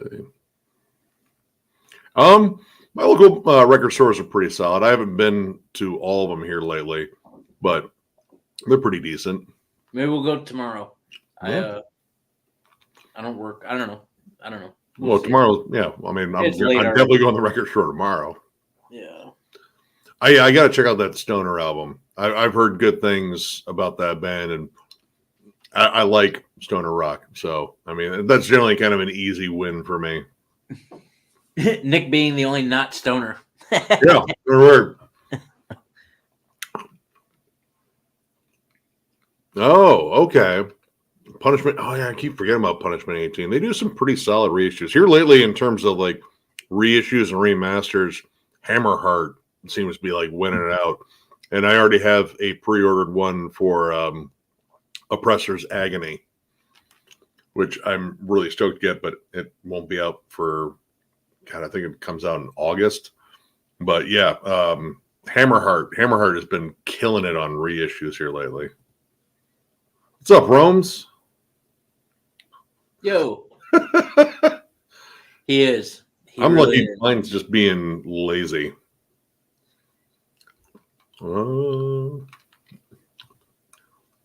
Yeah, I don't. Dude, all right. When it comes down to Anvil's lyrics and song titles, I think it's a lot like Lips just watches TV and whatever comes on, he's like, I want to write a song about that. So what's the song? Well, I was watching this whole like nature documentary about emus. So this one is called Killer Emu. I wrote the lyrics literally on the way here. While driving. Totally wasn't safe. Right, totally. Not at all. Honestly, go. Do it. Go to shows. Go to shows. We will always promote you guys going to shows. Always. Nick and I go to more shows than most people will ever go to. Go to shows. Yeah, if you like the band, whatever it is, like go see them, go support them. Hey, who knows? You might get a chance to like hang out and shoot the shit with them. That's an awesome experience too. Yep. But yeah, get out there and support the band you love. And you know what? Even if they got like kind of a bill where you're not sure about other bands, who knows? You might find a new band you absolutely love. But also, dude, like legit, I would go see fucking Anvil play. Like, dude, if they played Frankie's here in Toledo, I would 100% go. Yep. Yeah. Yep. And then hopefully they wouldn't recognize me. Wait, weren't you the one that shit on our album? Like, lightly farted on. Crop dusted. Yeah, I've never been straight edge. I failed at that pretty quickly because I started smoking weed at 14. Yeah, I've always been. Yeah, I started smoking weed at 15 and never really stopped. Yeah, and I thought beer was pretty cool too, and like I'm pretty sure there were like certain sects of straight edge that didn't engage in premarital sex. I also fucked that up quite a few times. But yeah. Hey, if it helps you be a better person and it doesn't come at the expense of other people, then by all means do it. I'd love to do a DRI ranking. I would love a new DRI album, but I don't know if that's ever going to happen. I mean, they're touring a bunch. And they still tore their asses off. It's just like, hey, you put out a kind of EP a while ago that had 2 new songs and then like re-recorded songs. Like, it's not enough to really whet that many appetites. Danny Walker posted a new live drum video with them like every day. So they're so much fucking fun live too. Like I have always loved Kurt Brecht's vocals. Like he just had that perfect blend of a thrash metal vocalist and like a snotty, shitty, punky teenager. Like, like everything he says sounds snide as hell, and I love it. And Spike's got riffs. I love Spike's riffs. But yeah, dude, I'd be down for a DRI ranking. And I mean, well, who knows? Like I said, I have an idea for selecting bands this weekend for the next batch. Because stay tuned after we're done ranking Meshuggah, because there'll be a little bit there, and it should be fun. I hope so. So I got into death metal when I was a teenager. I've pretty much shared the story multiple times. Ace Ventura, Cannibal Corpse. I was like, what's that? That's really cool. And then I ended up getting eaten back to life and butchered at birth. Yeah, I got into death metal in 96? 95, 96, I don't know. And even then, my rise to full-on death metal wasn't until probably 2000 or so. I think that's when I got like fully into death metal. So, yeah, I latched on to Cannibal Corpse and Obituary, Suffocation, Deicide. Yep. Suffocation, man. Once I got into Suffocation, it was on. Oh, dude, I remember when someone played me Pierce from Within. They played me fucking. Oh, god damn it! I'm blanking on the name. Oh, second track, Thrones of Blood. There it is. Yeah. Dude, I was instantly hooked. That opening fucking riff and like the turnovers. Like, dude, that is probably the most brutal thing I think I heard at that point. And yeah, it's been amazing since. Oh, dude, that is one of my favorite tracks on In This Defiance. God, I don't know what's my favorite track on there though. There's so many fucking good tracks. God, was it last track, Overthrow? Hold on here. Yeah, well, it's not the last track because it was that outro one. Good Force of Change. Dude, Will to Die. Will to Die actually has Chino Moreno on it. Yeah.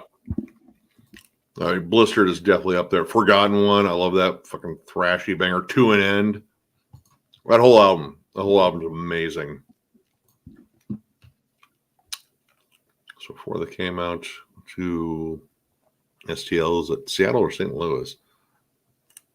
I think St. Louis. St. Louis, maybe. Seattle's SEA. Okay. That I wish I went to would have been In Flames, Gate Creeper, and Creeping Death. Timing and Money sucks ass. Yeah, I mean, that's always a thing. Gate Creeper and Creeping Death more so. Like In Flames, I still love the early stuff. It's just the new stuff I'm not a big fan of. Like, I don't know, I just kind of lost that luster I had. Like, because I got into them. Well, I got into them with fucking goddamn Reroute to Remain, which, kind of a divisive album, but I liked it. But I went back and then, found Jester Race, Clayman, Horacle. Horacle's still an absolute banger. If they were doing like sets where they were playing a lot of that early stuff, I'd be totally down. But yeah, that'd still be a pretty solid show, though, I imagine.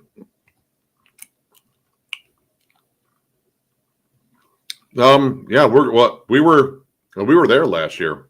Yep. For FTA. I mean, we were floating around, just kind of taking in all the sights and sounds.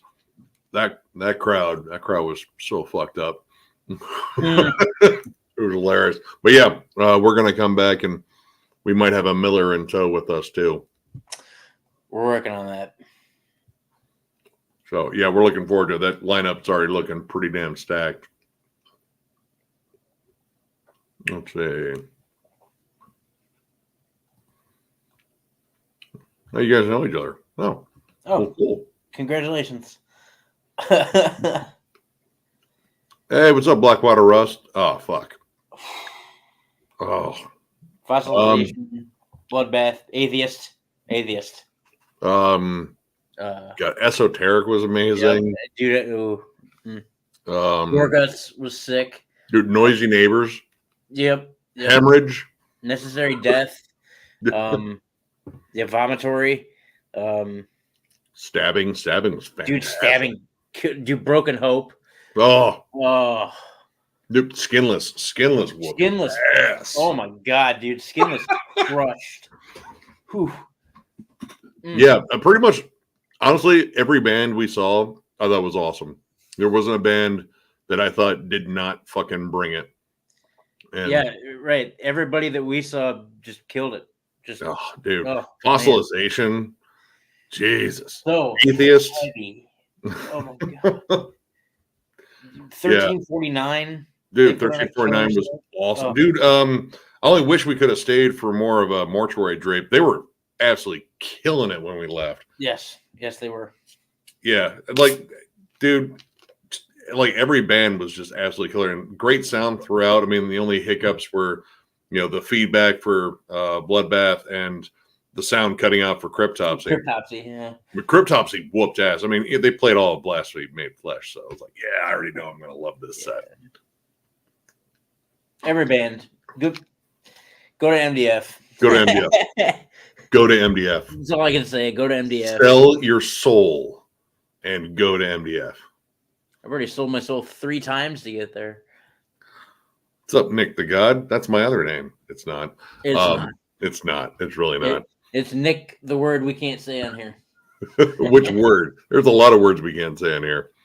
Sure. Did you see a 6? Yeah, we saw. And believe me, I feel like Barnes has something on Nile, and there's like a blackmail thing, and somehow it roped in some other bands because I don't know.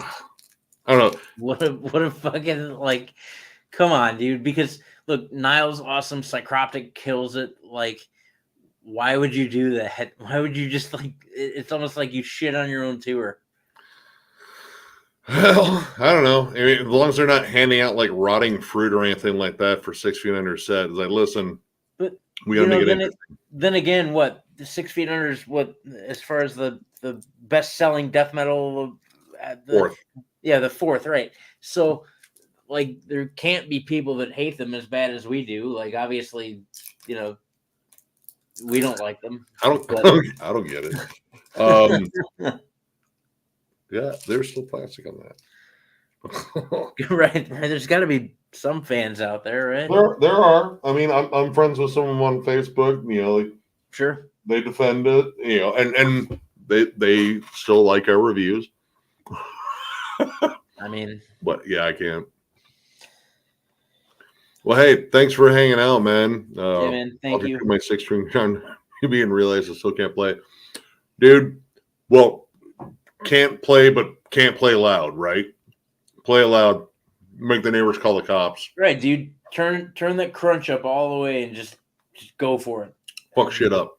Eventually, I've been playing drums for, dude, like 37 years, and I still suck.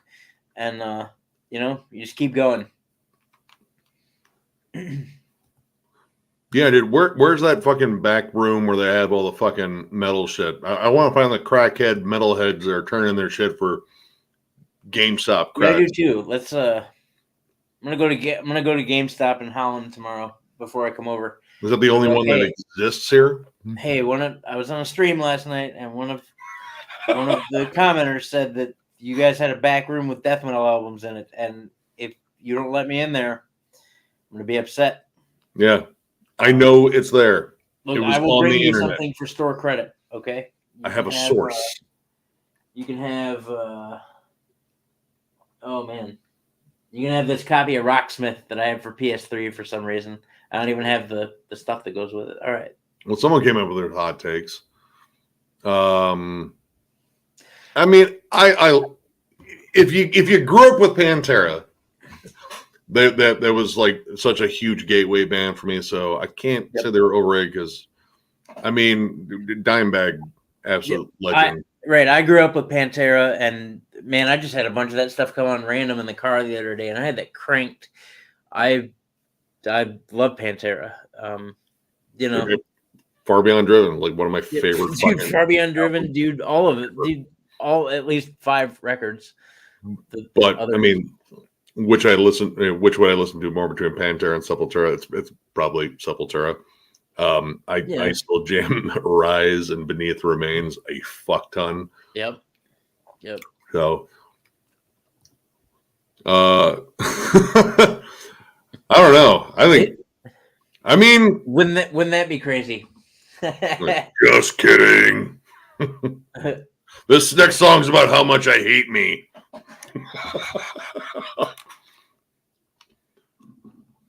I mean, kind of spicy take, but that seems like that's like a big consensus there.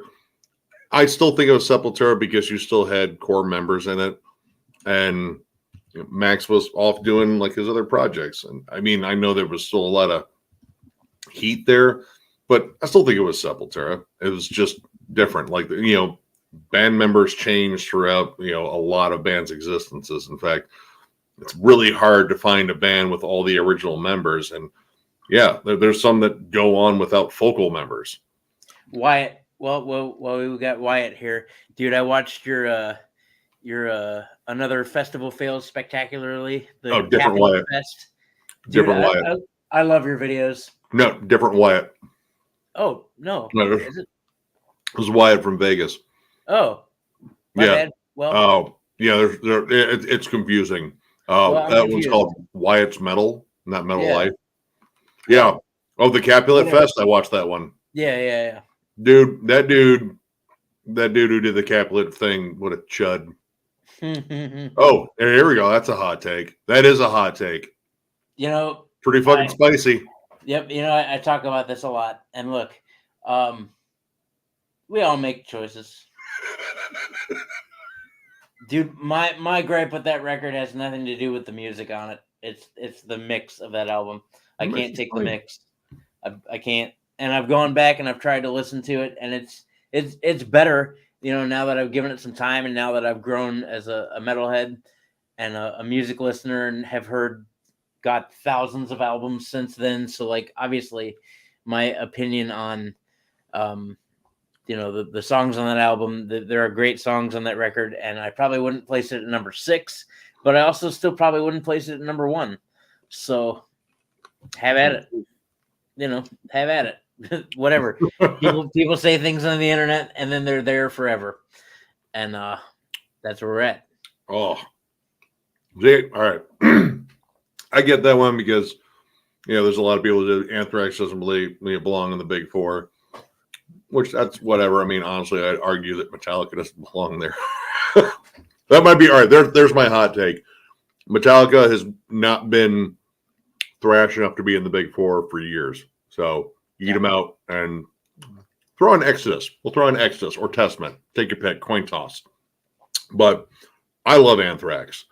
Like, dude, Among the Living, I adore that album. And I like the fact that, all the other thrash bands were like super serious and violent. These guys just knew how to have fun. They were doing songs about Stephen King and fucking Judge Dredd and shit like that.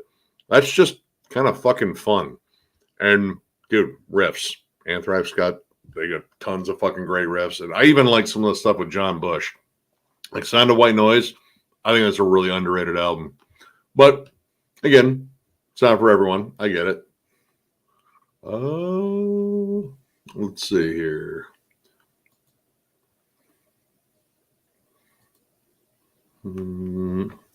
Hey, there we go. What's up, Nate? Haven't seen you in a while. Hello. Yeah, Eloy. I think Eloy made a pretty good choice because, Sepultura was winding down and he got a chance to be in a pretty fucking big band. Yeah. I mean, like, at that point in the game, if your band's about to shut down and be done, and you obviously don't want to leave the scene, and then you get a chance to go out and play for arguably one of the Slipknot's pretty fucking big. So, Slipknot's up there with like Metallica status. Like, everybody's heard of fucking Slipknot. So you just play arenas. Right. So, why wouldn't you go ahead and do that? And you still get to, display your talent. Eloy's a hell of a fucking drummer. Yeah. And why not get a chance to play your balls off in Slipknot? Like, dude, fucking go for it. And I was ecstatic the day that I heard that Jeff Loomis had left Arch Enemy because, man, talk about underusing talent. Like, they poached him essentially to be a rhythm guitarist, which is bullshit. I mean, dude, Jeff Loomis is a beast. Like, I think he barely played lead in that band at all. Just like, I'll just play the fucking backing riffs. I mean, paycheck's a paycheck there. Arch Enemy probably paid him pretty well, and now he's got a chance to do something fucking probably really awesome now. But yeah, I was so happy he left Arch Enemy. Just a waste of his talents in that band. Oh, dude. I can't answer that question. Someday I'm gonna have to do, because I've been talking about it forever. I'm gonna have to do like a episode on metal drummers, because I could name metal drummers for the rest of my life, probably for the rest of yours, and still not really even break the surface. There are so many awesome drummers in metal. No, you can break it down by subgenre, and it's still. I mean, yeah, pretty much. Like Igor's great. Igor's a great drummer. We met him. Igor's a fucking hell of a drummer. I've been listening to him beat the shit out of the drums since I was a teenager. So, like, yeah, Igor's awesome. But to pick a favorite, I couldn't even probably name you a top 10. I could name a bunch of drummers that I think are really fucking awesome. But man, that's tough. Yeah, man. Like, no.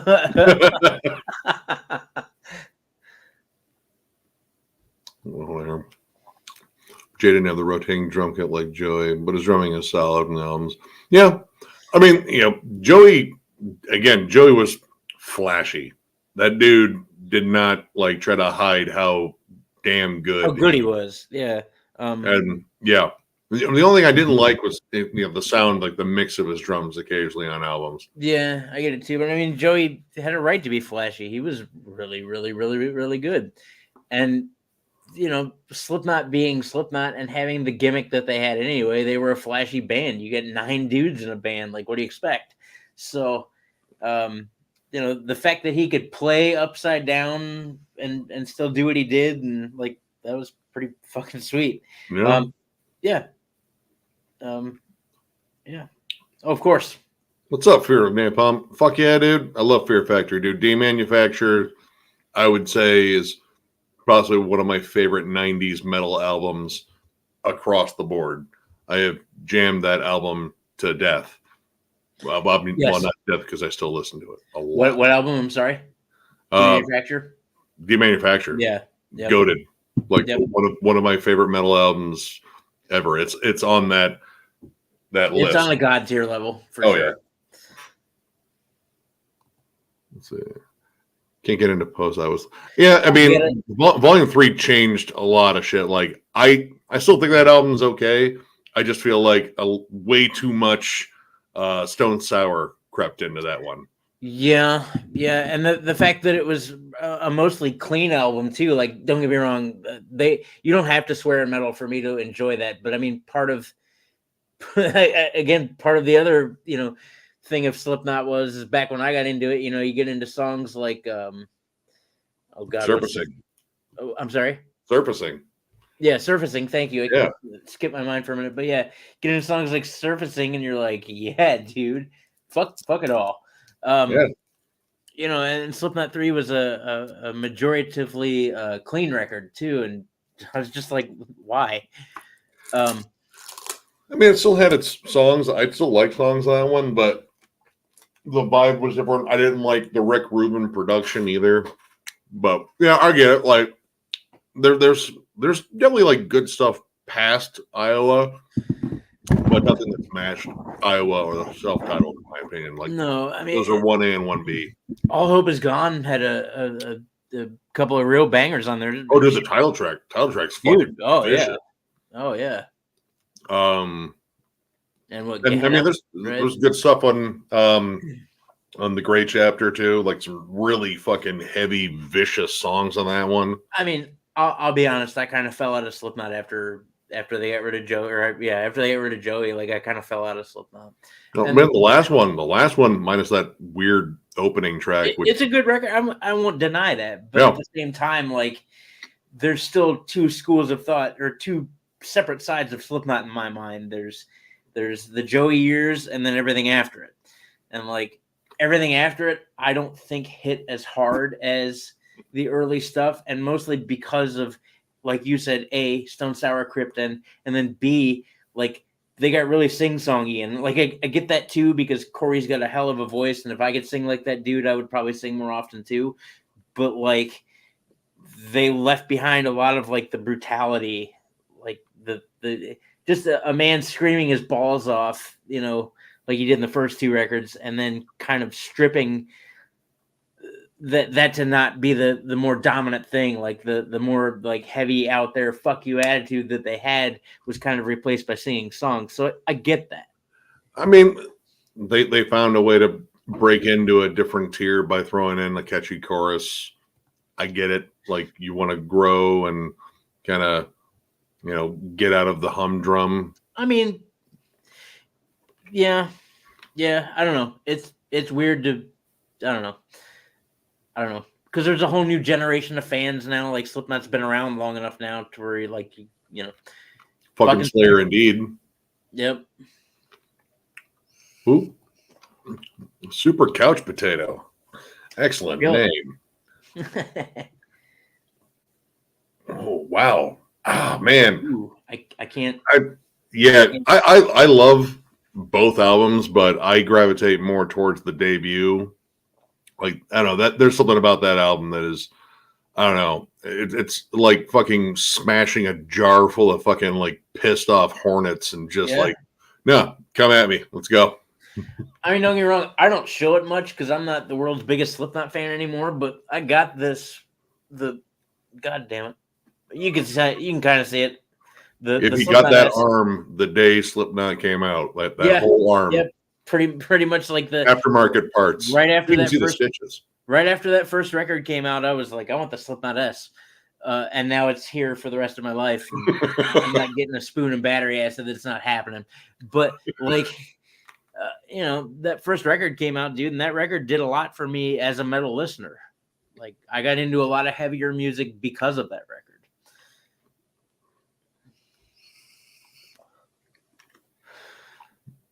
Let's see here. Oh, C4 Gaming says see Tomb Mold horrendous. Oh, yeah, that was tonight, or rather yesterday. Yesterday now, but I couldn't get off work. I wanted to so bad, dude. I thought about it all day too. I wanted to go to that show so bad. So please go for us. Enjoy it. Yeah, that's going to be a killer fucking show. You know what? Piss off some of the elitists who don't wear a metal shirt, just like Tomb Mold won't. No, we love you, Tomb Mold. You know that. Tomb Mold's awesome. Yeah, and infinite fucking respect for those dudes. And horrendous, dear God, I'm so upset, dude. I talked about it all day. I was like, people were like, "How's your day going?" I'm like, I should be at a show right now that I really want to go to, and I'm not because I'm here, and let's not talk about it anymore. And yeah, the son of Horfrost. That sounds wrong. But well, I mean, it's spelled differently. It probably means something way cooler than what I'm thinking right now. Are you related to my ex? Not big deal. What's your opinion on Therian? All right, I don't like super symphonic metal, and most of their catalog is that. But holy shit, their debut album is a fucking death metal gem. I love that one. I might get the second one. That's where they kind of started to flirt with, you know, a little bit of the more symphonic stuff. But if you want to hear that one's still mostly death metal. But that first Therian album absolutely whoops ass. That thing is an overlooked gem as far as I'm concerned. I actually bought a fucking t-shirt for it at MDF in 2022. It was like, holy shit, this album's gonna get some love here. Awesome.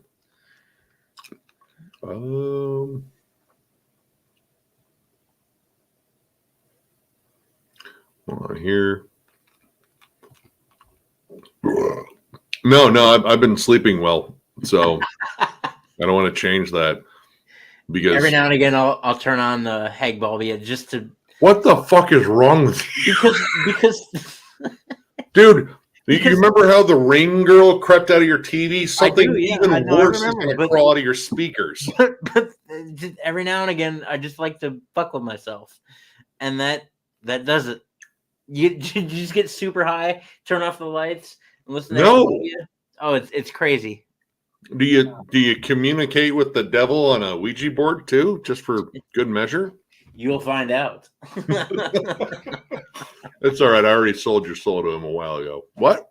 Wow. I mean, I've been a lost cause for a minute here. I'm good with it. All over the world, right back at you, Tracy. And dude, Kelly. Yeah. Dude, Kelly Schaefer's dude, such a fucking nice dude. Yep. But Jesus, man, like I can't even get around some of the songwriting, especially on Unquestionable Presence. It blew my mind. I'd never seen Atheist before, and I'm glad I took the video I did. To be honest with you, I wished I would have taped the whole set. I haven't been dumbfounded like that live in a while, just to where I was just glued, just going, yeah, yeah, oh yeah, yeah. Dude, he has an amazing band right now. Like that band. Yeah, dude. I mean, you have to be a good musician to play an Atheist. His guitarist, his drummer. The bass is amazing. All of them, dude. The bass, yeah, all of them. That was such a good show. I would pay big bucks to see that again. Hey, what's up, Andy? How's it going, man? Yeah. Someone headed us off on the Gorguts things, but hey, I'm glad you showed up, man. Oh, I talked to you earlier today. Hey. Yeah, I sent him your way. Yeah. You're welcome. He messaged me while I was at work. I'm sorry I couldn't continue that conversation. The whole town came into my job, so. Let's see. What's this? You have to read the name of a shitty band that drummer one more time. Well, Lily sounds upset. Yeah, right. It'll be okay. Elements is kind of still a tricky one for me to get into, but there are some really awesome tracks on that album. I think Fire in particular. Like I like a lot of the Latin grooves that are on that album, but following Unquestionable Presence was difficult because that is such an amazing fucking album. Let's see. All Was Gone is okay, and We Are Not Your Kind is great. I didn't really like We Are Not Your Kind. Like that it's got some really good songs in it, but overall, like the album kind of fell a bit flat for me. Yeah, I thought it had some good moments in it.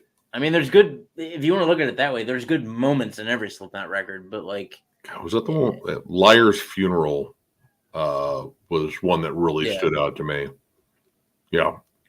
I like that one. It was a little bit more doom laden, but yeah. I mean, I don't know if I was the peak because again, that debut is so damn good. But I mean, again, 1A and 1B right there. Right. Yeah,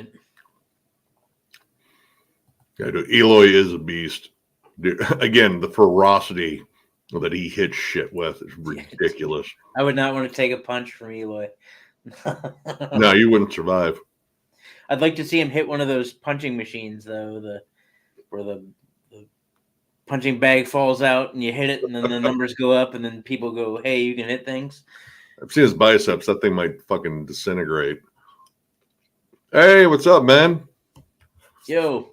Hey, we're still going because I mean people are still talking to us, and this is awesome. Thank you. People watching us right now. Yeah, dude. This is the fucking morning. We haven't done a stream in a while, and it kind of popped in my head today. I was like, we haven't done one in a while. It'd be good to kind of connect with the fans again because that's kind of like one of my favorite things about doing this is we've met so many damn cool people. Yeah, man. Yep, I'm thankful for that. Agreed, Josh. I've never seen a bad Hatebreed show. Nope, and I've seen Hatebreed a lot. God. Yeah, and I've never. Oh man. Oh. 1, 2, 4,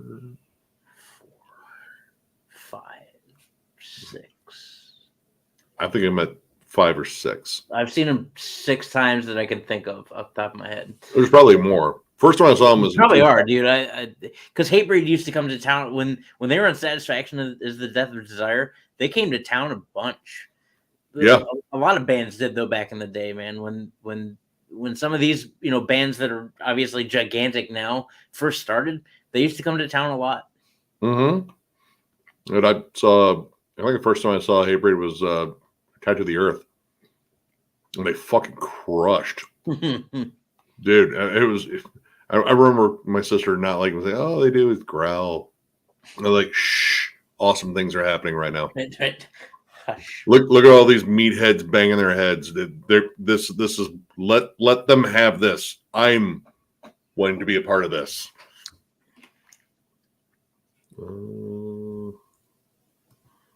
Honestly, dude, get Perseverance too. Yeah, Perseverance, Rise of Brutality.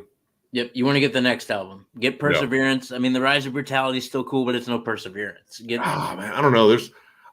I like the production a little bit more on Rise of Brutality, and dude, it's got some absolutely it has some crushers. Perseverance, fucking start to finish. Yeah, amazing. I mean, dude, again, Doomsayer, Live for This. Now I'm thinking about Rin doing his Hatebreed impression. His Jamie Johnson impression is gotta get up, do some fucking push-ups, pay your bills, treat old ladies really nice. That's Jamie Johnson is like the angriest motivational speaker out there. I fucking love it. Rin, someday, guys, we will have Rin do his Jamie Johnson impression. Oh, dude. Honestly, I mean, if you like metallic hardcore in general, I started Satisfaction with the Death of Desire, and then I just keep going. That record is awesome. Yeah, dude. I mean, dude, Before Dishonor was the first song I ever heard by them. It was like, dude, this fucking rules. So many fucking metallic hardcore bands of fucking bass are sounding Hatebreed, and there's a good reason why. 100%. They got a formula. Yeah, dude, the self-titled's fucking awesome too. I like the that self-titled record. Yep. A couple of songs there they didn't necessarily like, but they're consistent as fuck. Like I went back and listened to Concrete Confessional. I was like, dude, I fucking dig this one just because there's like a lot of crossover thrash on that one, which is kind of a new wrinkle. Dude, yeah, For the Lions, the covers are fucking awesome, dude. The Obituary cover, I'm in Pain, fucking awesome. Suicidal Maniac. Kind of still surprised they chose Escape out of all of the different Metallica songs they covered. They could have covered, but it's like, it's still good. But I don't know, the Suicidal Maniac and Ghosts of War. I don't know, those are probably some of my favorites on there. But yeah, it's Hatebreed. They're good at covers too. Dude, I watched it again last night, the Anvil documentary, and it's good. It's very heartfelt, especially when they talk to Lips, because dude, his drive and his love of metal, it's infectious. Like, you want to root for those guys, but then you hear the music, and their earlier stuff I think is pretty solid, but man, there's a lot of bad music in Anvil, and God, a lot of bad album covers too. Like, I'll give them credit, 20 albums, and they found a way to shoehorn a fucking Anvil in every single album cover. Yeah, no matter how stupid they are. Believe me, some of those album covers are just the dumbest fucking thing with an anvil.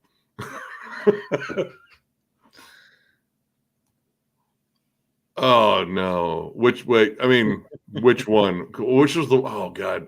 There was the one with the fucking Tonka fucking truck that had like an anvil bulldozer. It was stupid. I don't know. There's it's anvils. It's whatever.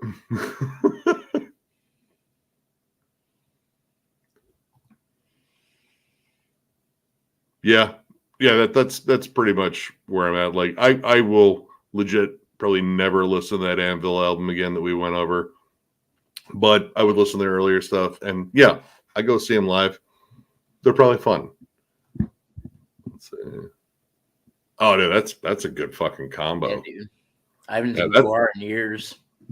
That's a fucking party and a political rally at the same time. Oh, dude, agreed. Agreed. Yeah, dude, Cattle Decap is ridiculous live. And Dying Fetus, another band I've seen a fuck ton of times. Yeah, never they don't miss a beat.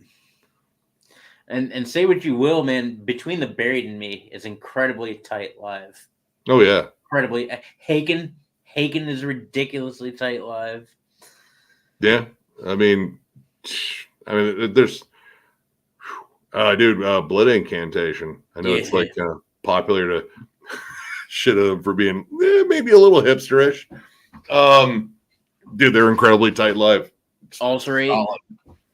Yeah, dude, Ulcerate was, dude, something else. That was something else. Oh, dude, Aborted. Yeah, Aborted is a blast. We've seen Aborted many times live. I will always go see Aborted live. Let's see. I know Barney rules. Barney's the man. He was. Oh shit. Hand grenade. Oh, he wants the hand grenade. James, you're not old enough. There's an age restriction. Yeah, man. We however, and there's a bunch of things with customs and whatnot. It's probably not gonna happen. Yes. I don't know. Like James, I feel like you're not going to be very responsible with the hand grenade. Like, and it's not just because you're Australian, but also that might have something to do with it. But, I don't know. James, what are you going to do with that hand grenade? I feel like you need to tell us, and then we'll decide if we're going to send you one. Oh, there's a bunch. I've been scrolling ahead. No, he messaged me and says, I'm old enough, Dad. He's like, listen, well, you're fucking grounded anyway for that sass. Because I felt like that was some sass. You're not getting a hand grenade now. That's it. Oh, look at that. Oh, there's a bunch of them. Keep going. Here's one to maybe stir up your pot for Meshuggah. I can't talk about that yet. I can't talk about any of that yet.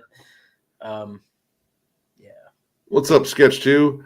Fuck. Dude, this has been a really solid year so far. We already brought up, Huntsman. Huntsman, Pallbearer. Sybaris. Sybaris is way up there for me. Is really fucking good. Yeah, they just got added to MDF. Yep. Spoke about that. New Deicide.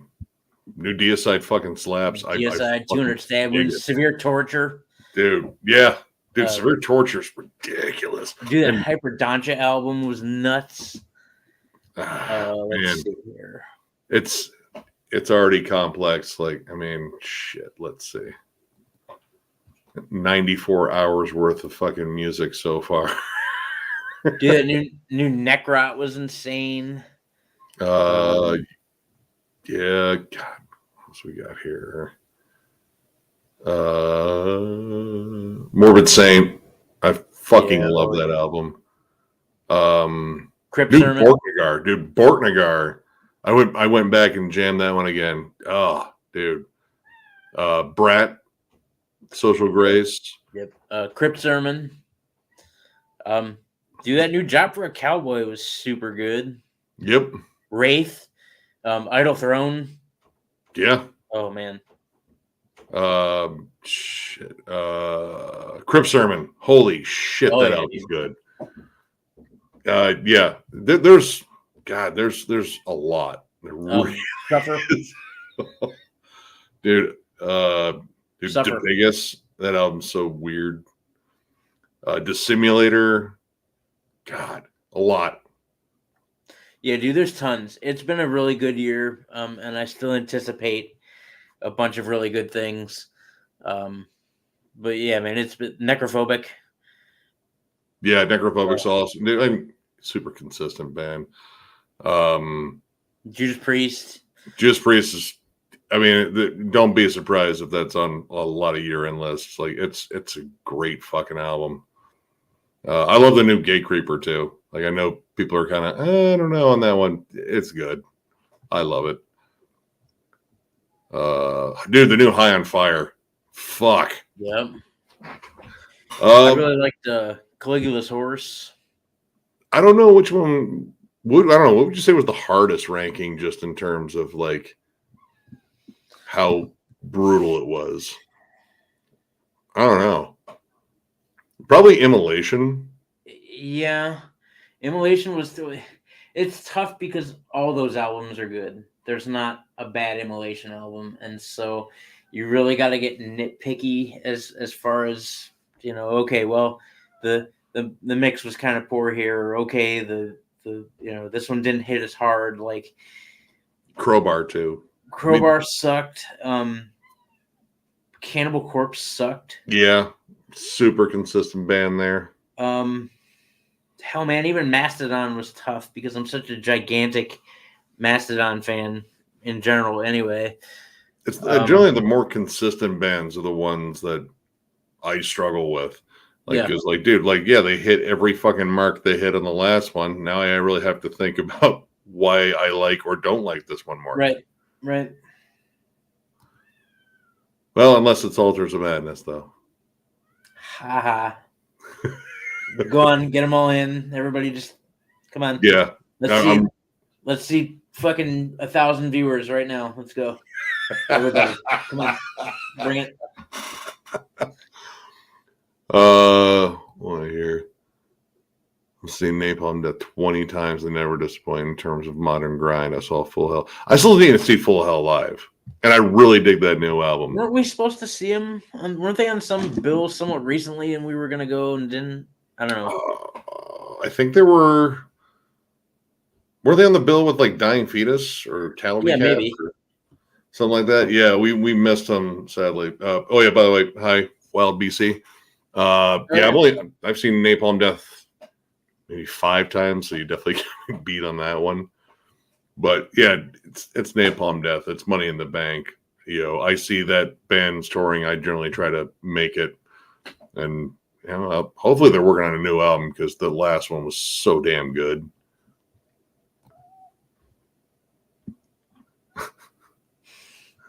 I don't care. Oh, I forgot about that one. I don't care. I love Cold Lake. I don't Cold Lake's care. Butt. I disagree. Dude. Anyway. That one, I mean, honestly, for me, that was pretty easy. I kind of knew where shit was going to fall. Like, I mean, some bands, I just already know where things are going to fall, but oy. I'm still looking at albums. That new Replicant. Yeah. Stupid good. Yeah. There's a ton. Human Infection. Dude, Isan's album, I still can't fully get my head around that one. That and Inter Arma's new one. Jesus. Yeah. That album's nuts. Let's see. I was devastated I didn't see Vader in February. That band means everything to me. Oh, well. Man, I hope you get your chance to see Vader because Vader absolutely rules live. And I mean, honestly, I hear they're working on a new album. So you might get your chance. Who knows? But yeah, that sucks. But here's to hoping you get a chance to see him.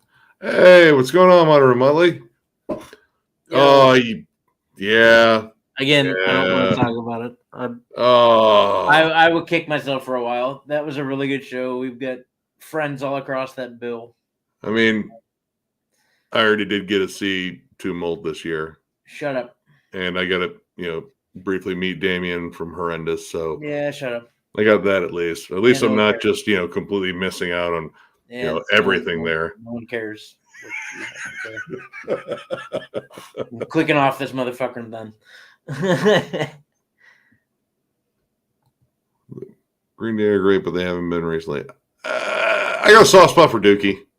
I mentioned that earlier. While you were out smoking, I was talking about that. Like I like Dookie and Kerplunk and is it Insomniac? Insomniac. Insomniac. Even some of Nimrod stuff's all right. So yeah, I mean, it's Green Day. All right. And when it comes down to punk, I don't know. I liked a lot of the skate punk stuff, like Pennywise and fucking like Lagwagon, No Effects. But I never really got into punk, even when I was jamming Green Day all the time. Like I still never really got into punk, and I'm okay with that.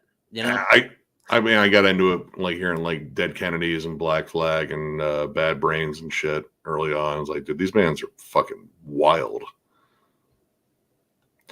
God, who the hell is Megadeth? They're touring with Mudvayne. Interesting. Yeah. If Mudvayne would commit to playing the first record in its entirety, I'd go see Mudvayne 100%. If they can still play it. I love LD50. New Coffins was really good. Yeah, new Coffins they're always good. Like I have all of their albums, and they're all some of the most punishing fucking death metal / death doom there is. Also, what's up, Satanic Barmaster 666? That one, the new X Order, that is like it really wasn't what I was expecting, but I do think there's some good ideas on it. It just didn't gel as well for me. I think with the next album they'll gel as a band a little bit more. What the hell is my cat meowing? God damn it! Do you mind having a meltdown too? Yeah, I thought it was yours, but I was like, no, that's in my house. He's quiet now for a moment. I'm kind of frightened. Hey, what's up, Josh McCall? What's up, brother? How you doing? Let's see. We got a break from it today, but it's about to heat back up again. And dude, Florida is dead to me, at least for this year. Yep, I look at it this way: my job is air conditioned, my apartment has central air, my car has air conditioning. When I go to Nick's house is frosty, in the summer. So cold as a fucking tomb. I mean, it's cool as long as you don't go outside. Yeah, that's it. And dude, I saw. Did you see on Facebook today? See Mike from Poon Tickler? See his post? No, dude, it was 117 in Vegas today. Dude, no. Fuck outside. Yep, we're not going there. I was like, dude, no, nope. Oh, here. Lick has been tracking since April. I heard. Dude. I'm so ready. When I saw they got added to MDF. Next year, yep. Fuck yes, dude. I'm so ready for new Lick. Dude, Lick is awesome. Everything they've dropped is like, dude. I mean, that's an easy love for me. It's like, oh, look, HM2 guitars and they're fast and they talk about like Satan and shit. Okay, whatever. Cool. Zombies and HM2. Let's go. Let's do this. Let's do this. Like over the course of however many albums you got in you. Dude, they were great. They were fantastic. Dude, and they had, I mean, I think there was kind of planned that they had the biggest crowd because no other band was playing while they were playing. Yep. And it was raining. But I mean, like you looked at the crowd and they were all like, "Oh my god, I finally got to see them." Yep. Yeah. Or, oh my god, I haven't seen these guys in fucking forever. You can see the nostalgia just fucking wipe over the crowd and like. Oh, dude, I was singing along with some songs. I mean, closing with "Overread the Overture," like, dude, that fucking riff, and like some deeper cuts too. Like they played Europa Burns. Fuck, I wasn't expecting them to play a lot of like later stuff. Yeah, they're still. I don't know if they're still doing like a short tour. With because I know they're doing some dates with Bloodbath after the fest, but I didn't get a chance to catch them. Plus, none of them kind of came close to us. Yeah. I gotta agree. Like the new Deicide is the best album they put out since Stench of Redemption, and that album is fucking killer. What's up, Donald Pittman? What's happening, fellas? I'm going to see the reunion show here in New Orleans Friday night. Never thought I'd see them again. Oh shit! Which reunion? Who? Yeah. That was fuck. We're behind. Comment again. And maybe it's December. I'm guessing maybe dude. Yeah, go. Like, because they're kind of flirting with the idea of doing new music, but you know, I don't know. Like with bands like that, I'm never really sure how long they're going to be, you know, around again. But yeah. Oh, hold on here. Roscoe P. Coltrane. Word. I heard that too. I read that not too long ago. Misery Index was in the studio. I'm ready. Dude, I still can't believe that Jason Netherland lives in Finland now. That's just wild. But yeah, I'm always down for Misery Index. I don't know if they'll ever top Heirs to Thievery, because that album is like one of my favorite death grind albums of all time. But I love pretty much everything that band's put out, so I'm stoked for it. What's up, Ritual? How you doing, man? Oh, Soilent Green. Dude, they were fucking great. That was a huge bucket list band for me that I never thought would get off of the bucket list. Yeah, we didn't think we were gonna see Soilent Green. Oh, dude, enjoy that show. Enjoy the fuck out of that show. Yeah, they were great. And, you know, I'm kind of hoping that maybe they decide to work on a new album. They were one of my like earliest introductions to sludge metal, and they always stood out from the pack just because they were like sludge and grind.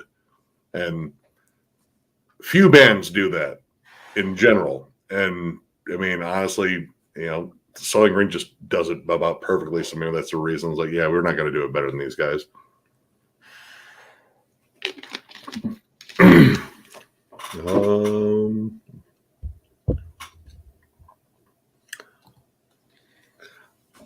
I mean, Dillinger, I would say Converge is definitely metalcore, but I mean, there's elements of all sorts of shit in there. Like, hell, there's even stuff that kind of sounds a little bit grindy too.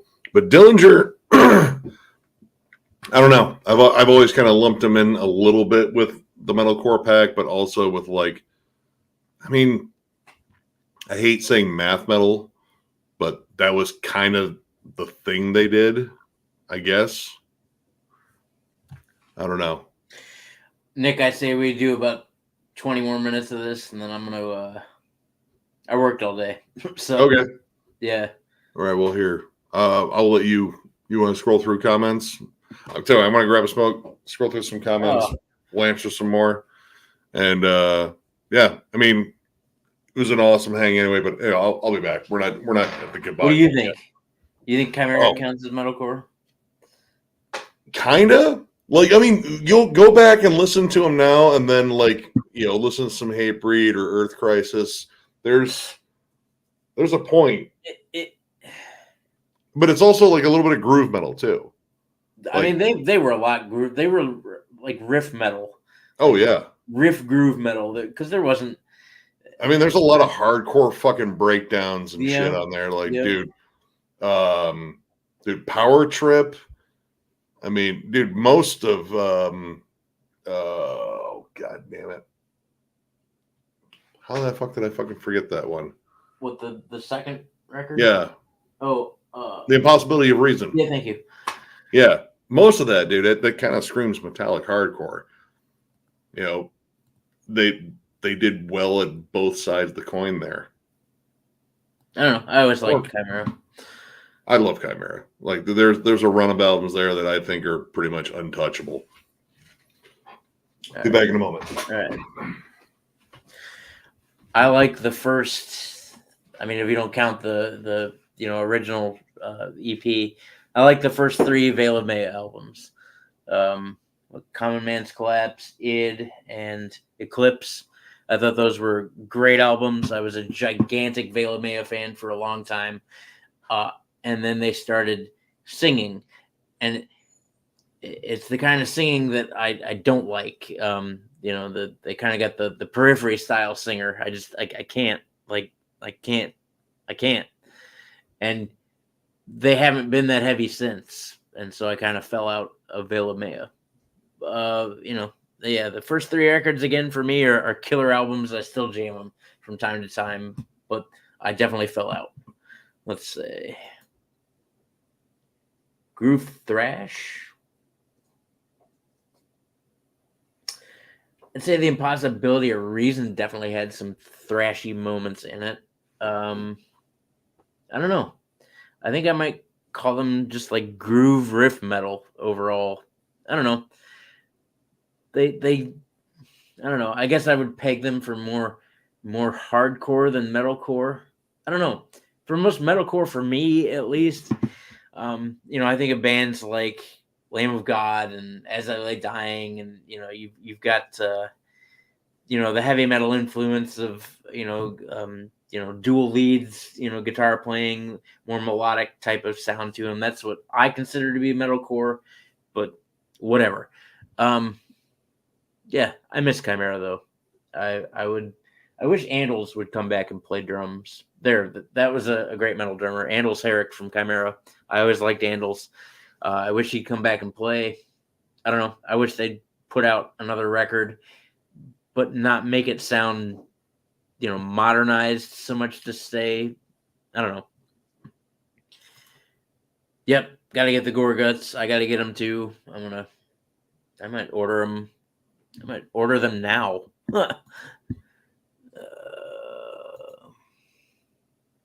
August Burn Red. Yeah, I jammed their first album, and then I jammed whatever their last album was that they released, and I didn't mind it. I don't know.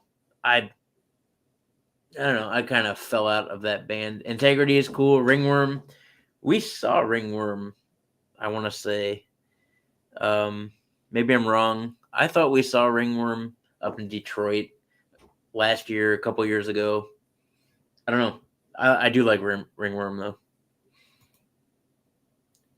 I'm picky. I'm really picky about deathcore, especially nowadays. Like the Lorna Shore, for whatever reason, I cannot get into that band, and maybe it's the fact that they've become, symphonic in nature. I don't know. I don't get it. But deathcore, I'm really picky about. I'm not a fan of pig squeals, which takes me out of most slam metal too. But deathcore, when Job for a Cowboy's Genesis came out, like, come on, that was an awesome record. Despised Icon, I was into at least up until Day of Mourning. Knights of the Abyss, I remember when they came out, I dug them. Again, Veil of Maya were certainly, I would call them deathcore in the beginning. The first couple Whitechapel albums, man. This Is Exile is still an awesome record. I will jam that pretty much anytime you ask me to. Beyond that, As Blood Runs Black, I remember being a fan of that band. All Shall Perish. Their earlier stuff I thought was really good. Beneath the Massacre, I don't know if you would call them deathcore. They had some definite grind influence, but I dug the fuck out of Beneath the Massacre.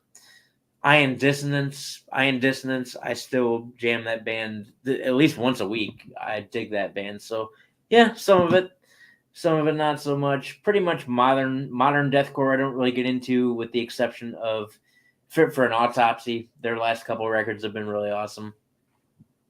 I don't know. I'm picky. And I'm sure if Nick were here, he would tell you more, but he's not, because he's out smoking like the fucker that he is. So hardcore, metalcore, I will dive probably in that boat too. I don't know. I'd have to pin up a bunch of hardcore bands against a bunch of metalcore bands that I like and see who won in the end. What's up, Ben? How you doing, buddy? You having a good night? I hope you're having a good night, man. And if Nick were here, he would say the same thing, but again, he's out smoking. I will tell him you said hello.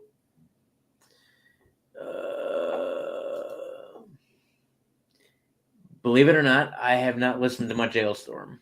I don't know. I don't know if somehow they skipped my ears over the years.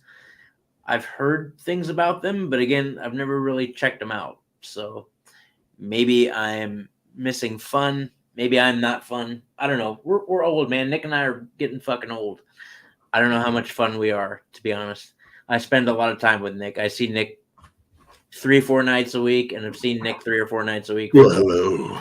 Yeah, this asshole. Metal Ben says hello. Hey, what's up, man? Yep. And here, weigh in on this. I weighed in on it. Weigh in on it. I mean, honestly, there's some deathcore I still like.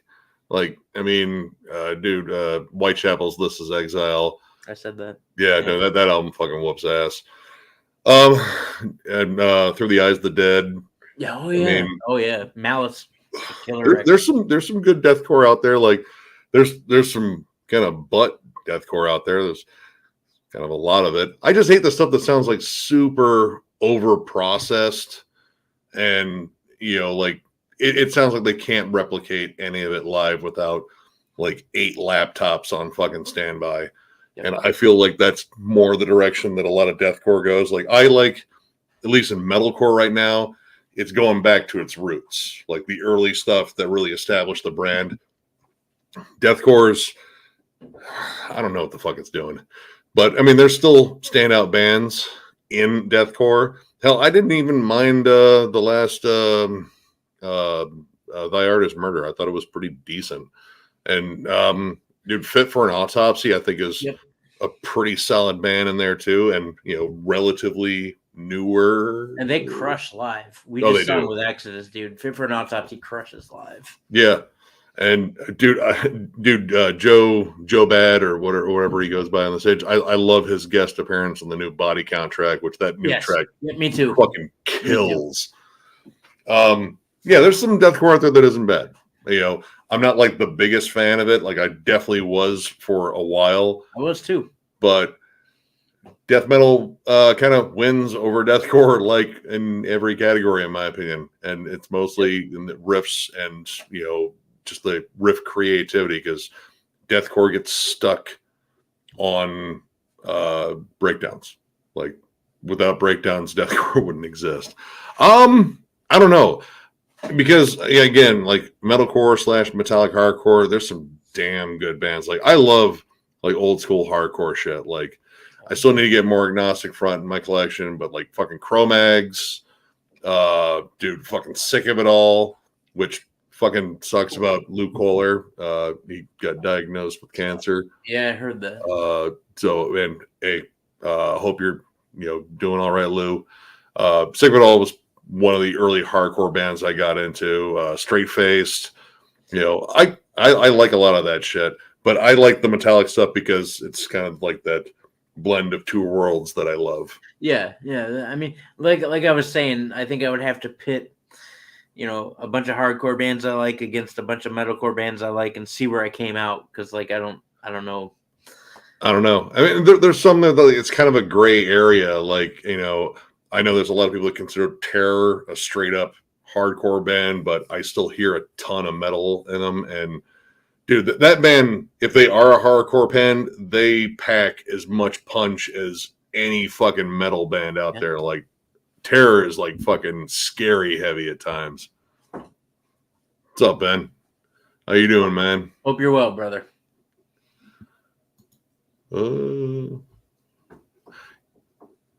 Let's see. Yeah. I'm not a fan of Ailstorm. It's goofy. I don't know. Like, I mean, I guess to a level, like, it's kind of endearing, silly, fun. And I mean, as much as we talk about how much we love Bird Flesh, right? We like goofy, silly shit. Like, I mean, I recently went over the reissue of the Tango and Thrash EP from Municipal Waste. Yeah, I mean, Thralls of Metal thrives on goofy, stupid shit. Dude, if we didn't have the ability to make constant pop culture references, I don't know. I think reviewing would be slightly less fun. It'd still be fun. I'm a gigantic South Park fan. So, like, a gigantic South Park fan. And that's about as silly and as goofy as you get. So, like, I don't know. I don't know if I hate fun. Sometimes. My knees can't handle what they used to. Yeah. That's pretty much where I'm at, That's Josh. where I'm at. Yeah, the symphonic stuff, like, I'll give like Shadow of Intent some credit. They are pretty good at that style. But yeah, all the weird vocal filters and glitchy fucking transitions. Yeah, I can't. Like, I can't. Like, I don't, you know, if I want to listen to heavy music, I will put on Suffocation any day and listen to heavy music. But the to be heavy just to be heavy, it's like my gripe with Humanity's Last Breath. Like, so you got a bunch of heavy riffs. That's great. Like, I dig heavy music, but there's nothing really to it. If you're being heavy just to be heavy, what the fuck's the point of that? Yeah, like I love big droning open chords and shit, Yep. but like if you're more on that death metal spectrum, it's got to be a little bit more than that. Yeah. And again, it's the really glitchy stuff. Like when everyone got super hyped on Brand of Sacrifice. Yeah. Like I checked them out. I got one of their albums, and I didn't get it. I didn't get it. It was like, yeah, like I mean, hey, this definitely appeals to a younger demographic than me, possibly. Like maybe I've aged out of deathcore, but oddly I haven't aged out of metalcore, which is I don't know, whatever. Right. I mean, we preach that on Thralls of Metal all the time, man. It's all about personal preference. Like what you like, dude. Don't listen to us say we don't like it. We don't fucking matter. If you like it, and like the shit out of it. Yeah, dude, and don't even worry about like poser shit. Like, who gives a fuck who one thinks. Like I know there are some elitists on YouTube that I definitely don't agree with. Most of you might know I'm like vaguely talking about there, but yeah, like the poser shit. Like, oh, you can't listen to this because you're supposed to like that. Like, no, that's dumb. That's dumb. Listen to whatever the fuck you want to listen to. Yeah, dude. I may love the shit out of death metal, but I also love old school hip hop. Yeah, dude. Like, so fucking what, dude? Irritate yourself an elitist. Like, it's a great feeling. Like, tell them about the time you went to a black metal show wearing a fucking Limp Bizkit t-shirt.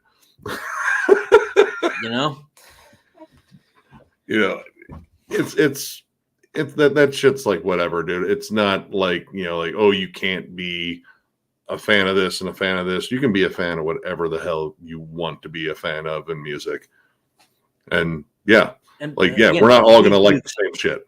Yeah, like that's I'll preface that with it's ridiculous to think that everyone's going to agree on taste. Taste is subjective. We all hear music differently, and it is ridiculous to think that you will enjoy everything you listen to, because believe me, you won't.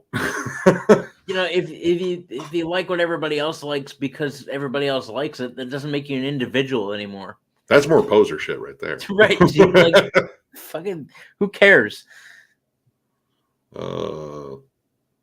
Cancer's fucking sick. I love that album, and stoked to see him this year at FTA. Yeah, Thrones of Blood. Like, dude, that's the song. That's the song that made me a Suffocation fan. And yeah, Depths of Depravity. Yeah, there it is. That's the other one too, dude. That opening fucking chugified fucking riff. Ugh. Pierce from Within is.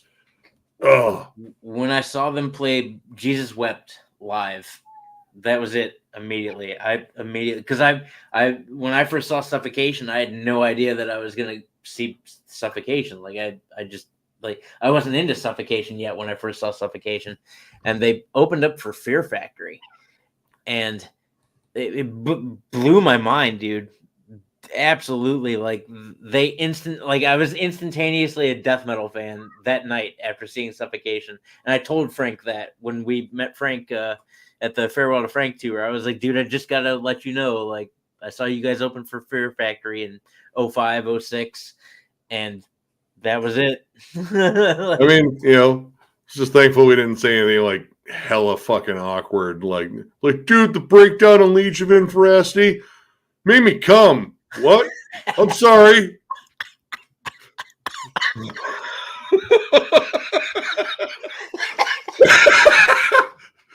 Oh, dude. How awkward would that be, man? That would have been hell. That would have been it. Like, he's like, listen, don't be fans of us anymore. I'm asking you that kindly without calling the cops. And you know what's messed up is that the bands have probably heard stuff like that.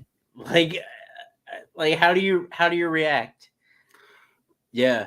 I don't know, dude. Like, I mean, I don't know. Like, I mean, meaning our fans, honestly, it's weird just to have fans. Like, that's still something that baffles me. That, you know, and I appreciate all of you, but it's still kind of a weird thing. Like, oh man, I'm a huge fan of this. Like, I just sit around and talk in front of a camera.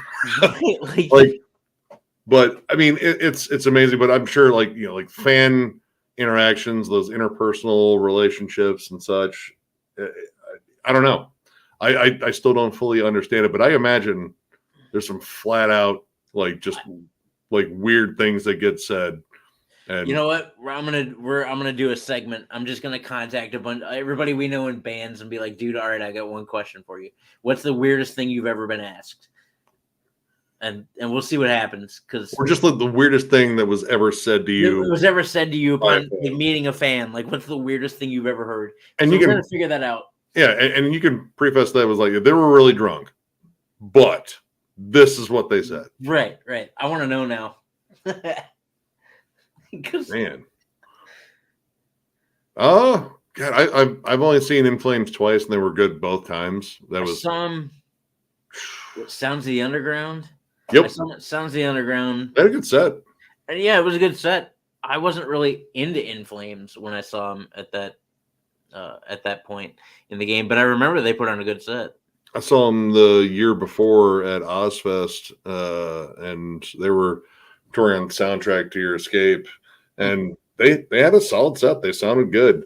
Worst band I've ever seen though was Crazy Town, Ozfest 2000. Rest in peace, Shifty something or other.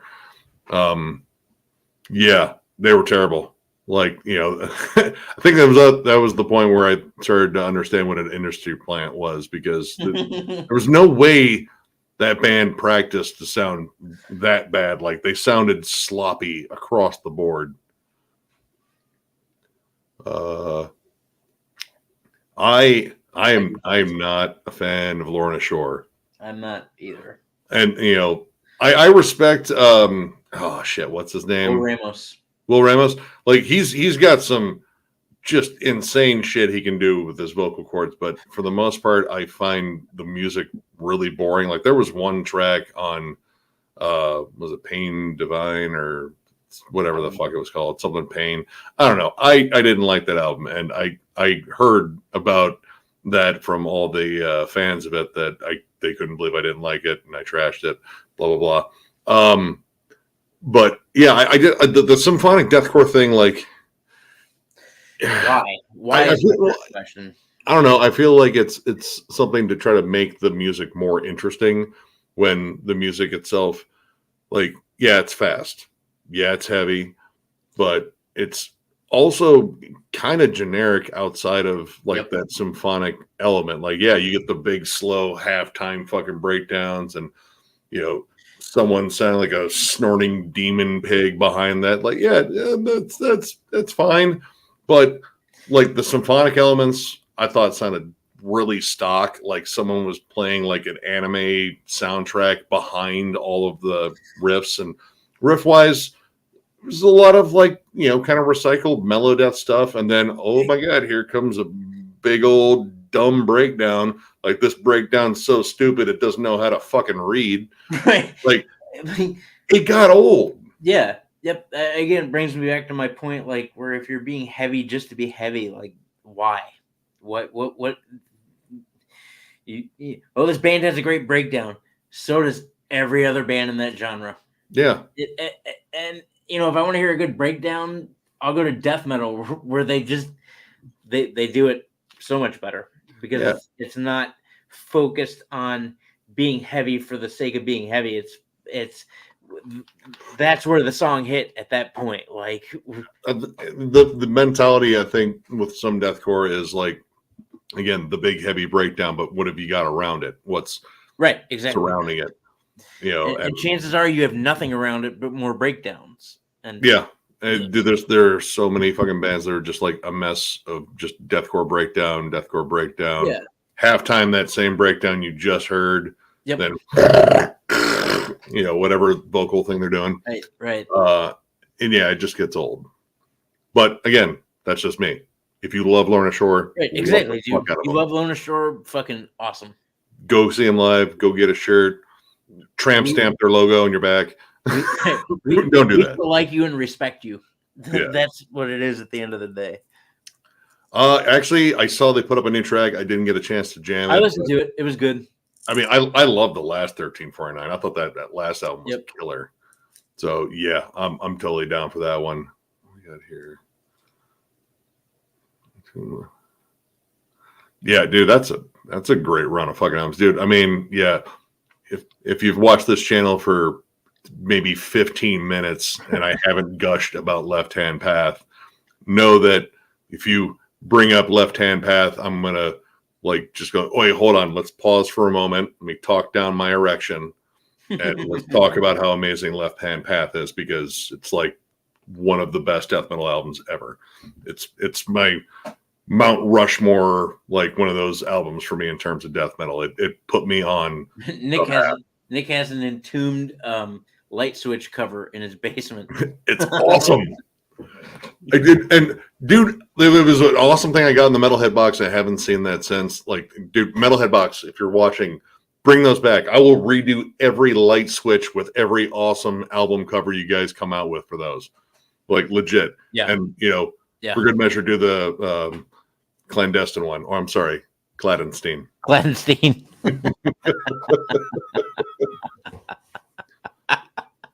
Never gonna let that one go. That's his Altars of Madness. Oh man,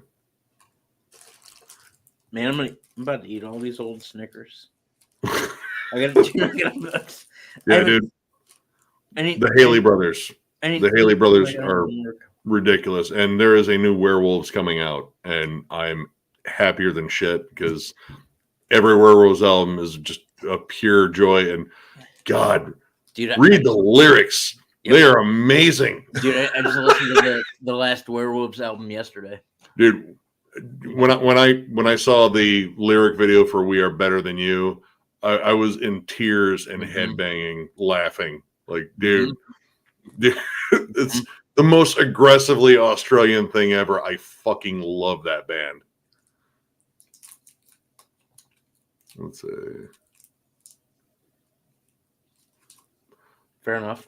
I mean, that's actually probably good pacing there. I mean, I'd almost prefer being blackout drunk for fucking 6 feet under so people can ask me, so how was it? They played? Dude, just let Nile play first so I can leave early. I'll beat traffic. It's not going to be a huge amount of traffic, but I'll still beat traffic.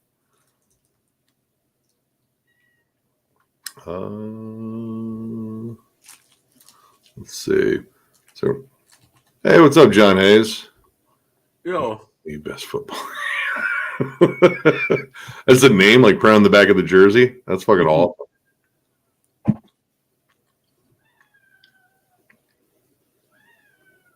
I know, buddy.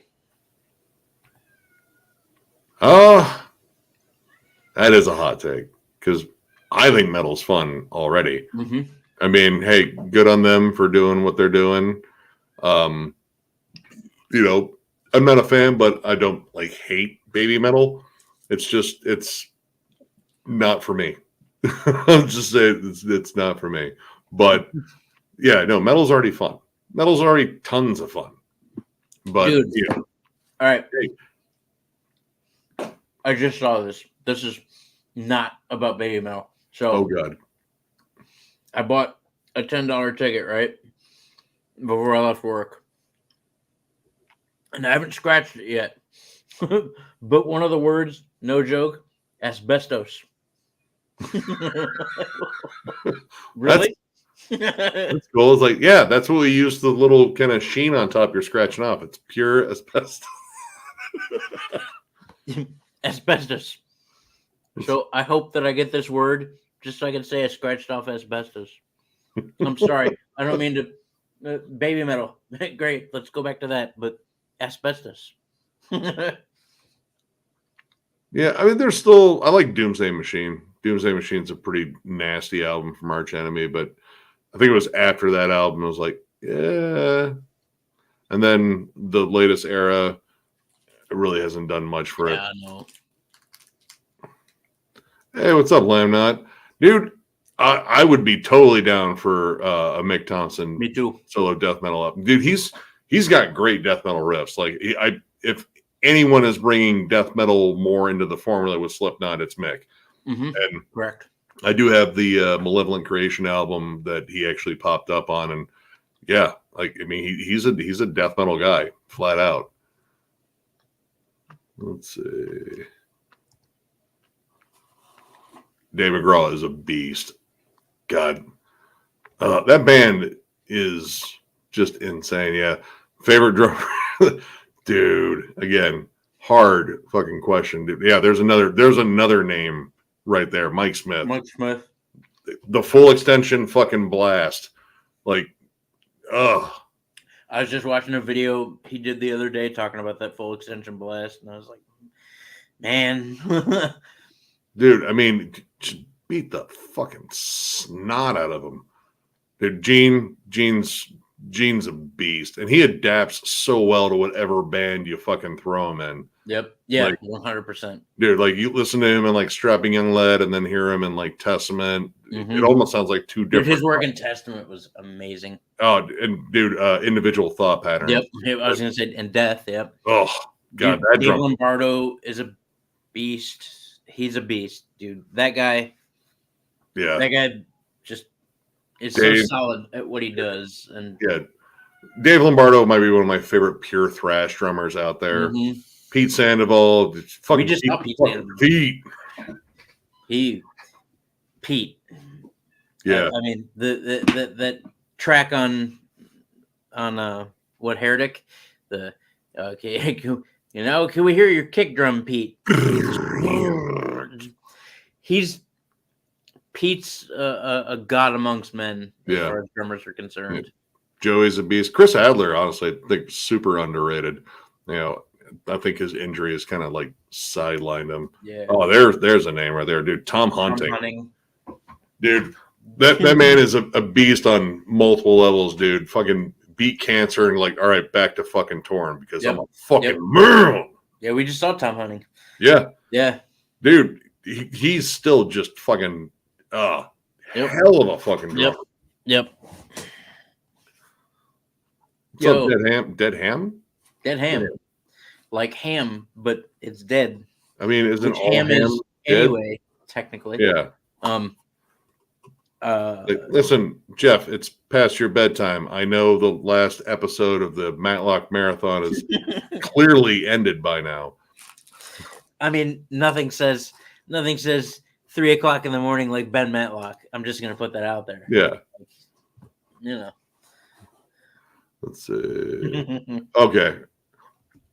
Justin Orball, J-Dog. Honestly, he's entertaining. I don't agree with all of his takes. I compare it to more like either a pre or post wrestler interview in the 80s. Like, I don't know. He's kind of like the metal version of like Macho Man, except he doesn't rock the glasses or the bandanas or anything like that. He wears Deicide shirts, but they clearly both hit the gym at the same fucking level. Like, we watched him do a lot of interviews at MDF because he was doing it on the back side of one of the tents facing the line, so like everybody passed him. Yeah, he got a prime spot out there. He's in a great spot. Jeff knows. Just watching him talk and like hyping up, dude. Like he's such a big dude. He's just, and then you know what? He's carved out a niche of his own in terms of what he does in the channel. Just doing the paid skis. And I mean, dude, he's hit like meme level status because I have seen J-Dog memes everywhere. Yep. Dude, and I mean, if I ever say bra, you know exactly who I'm fucking talking about. But yeah, I mean, he seems like an all right dude. I think he hams it up for the camera. I mean, we're kind of guilty of that, but trust me, like you've met me in real life, I'm going to crack the same dumb jokes. Yes, yeah. The it's weird when Nick films and when he just talks in general. Like the Nick that you see on camera, the only thing he's editing out, or when he oh shit, oh Yeah, can't say that yet. Like yeah. so, When we flub something, it's like, all right, no, hold on. We're gonna say that same dumb shit, but we're gonna say it better. we're gonna say it better. Yep. We're saying dumber or Yeah, we're gonna. Well, that was a great joke. All right, follow me here. We're gonna do this. All right, go. Like that's it. That's you. If you meet Nick in public, he's the same person as he is on camera. Yep. Yeah. And There's Necroc Nick is regular Nick. They're both pretty dumb. I mean, yeah. Oh Jesus, dude, Thomas Haka, man. We'll get into him here soon. Oh yeah, dude, Flo. Dude, Bill Ward, I still absolutely adore a lot of his drum work, and George Calais. George Calais is machine. Eric Roddy. Yeah. What do you think of the MySpace deathcore resurgence that's happening with bands like Girl of Glass, Tracheotomy, and Psycroptic? All right, I'll be honest, I haven't heard of any of those bands. Yep. And all right, another full transparency thing. I was never on MySpace. Like I begrudgingly jumped on Facebook in like God, I want to say like late 2000s, early 2010s, because because they're like, well, it's just a good way to get a hold of you. I'm like, oh fuck, all right. And yeah, by then I think the whole MySpace craze had kind of ended. I was on MySpace for a very short time. But all right, like I don't know. That's how I found out about Job for a Cowboy. Was on MySpace. Yeah, all right. And so like, all right, is that technically MySpace deathcore? Like I don't know. Like I don't really know like the distinction like from like just deathcore.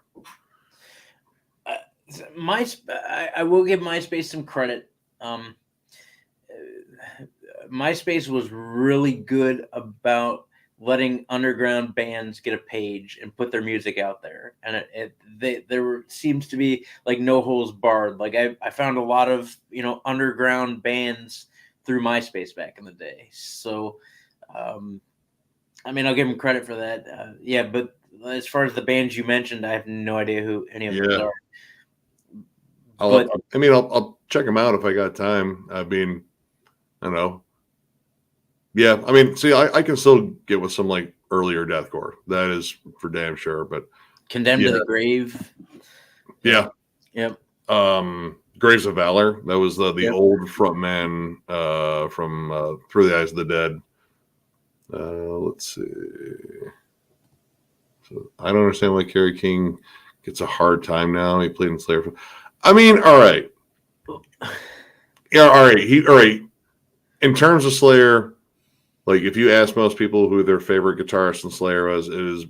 I would say, like in terms of most metalheads I've run into, 9 times out of 10, it was Jeff Hammond. Jeff Hammond, I think, wrote the best songs. The songs were dynamic, they were catchy, they were sinister.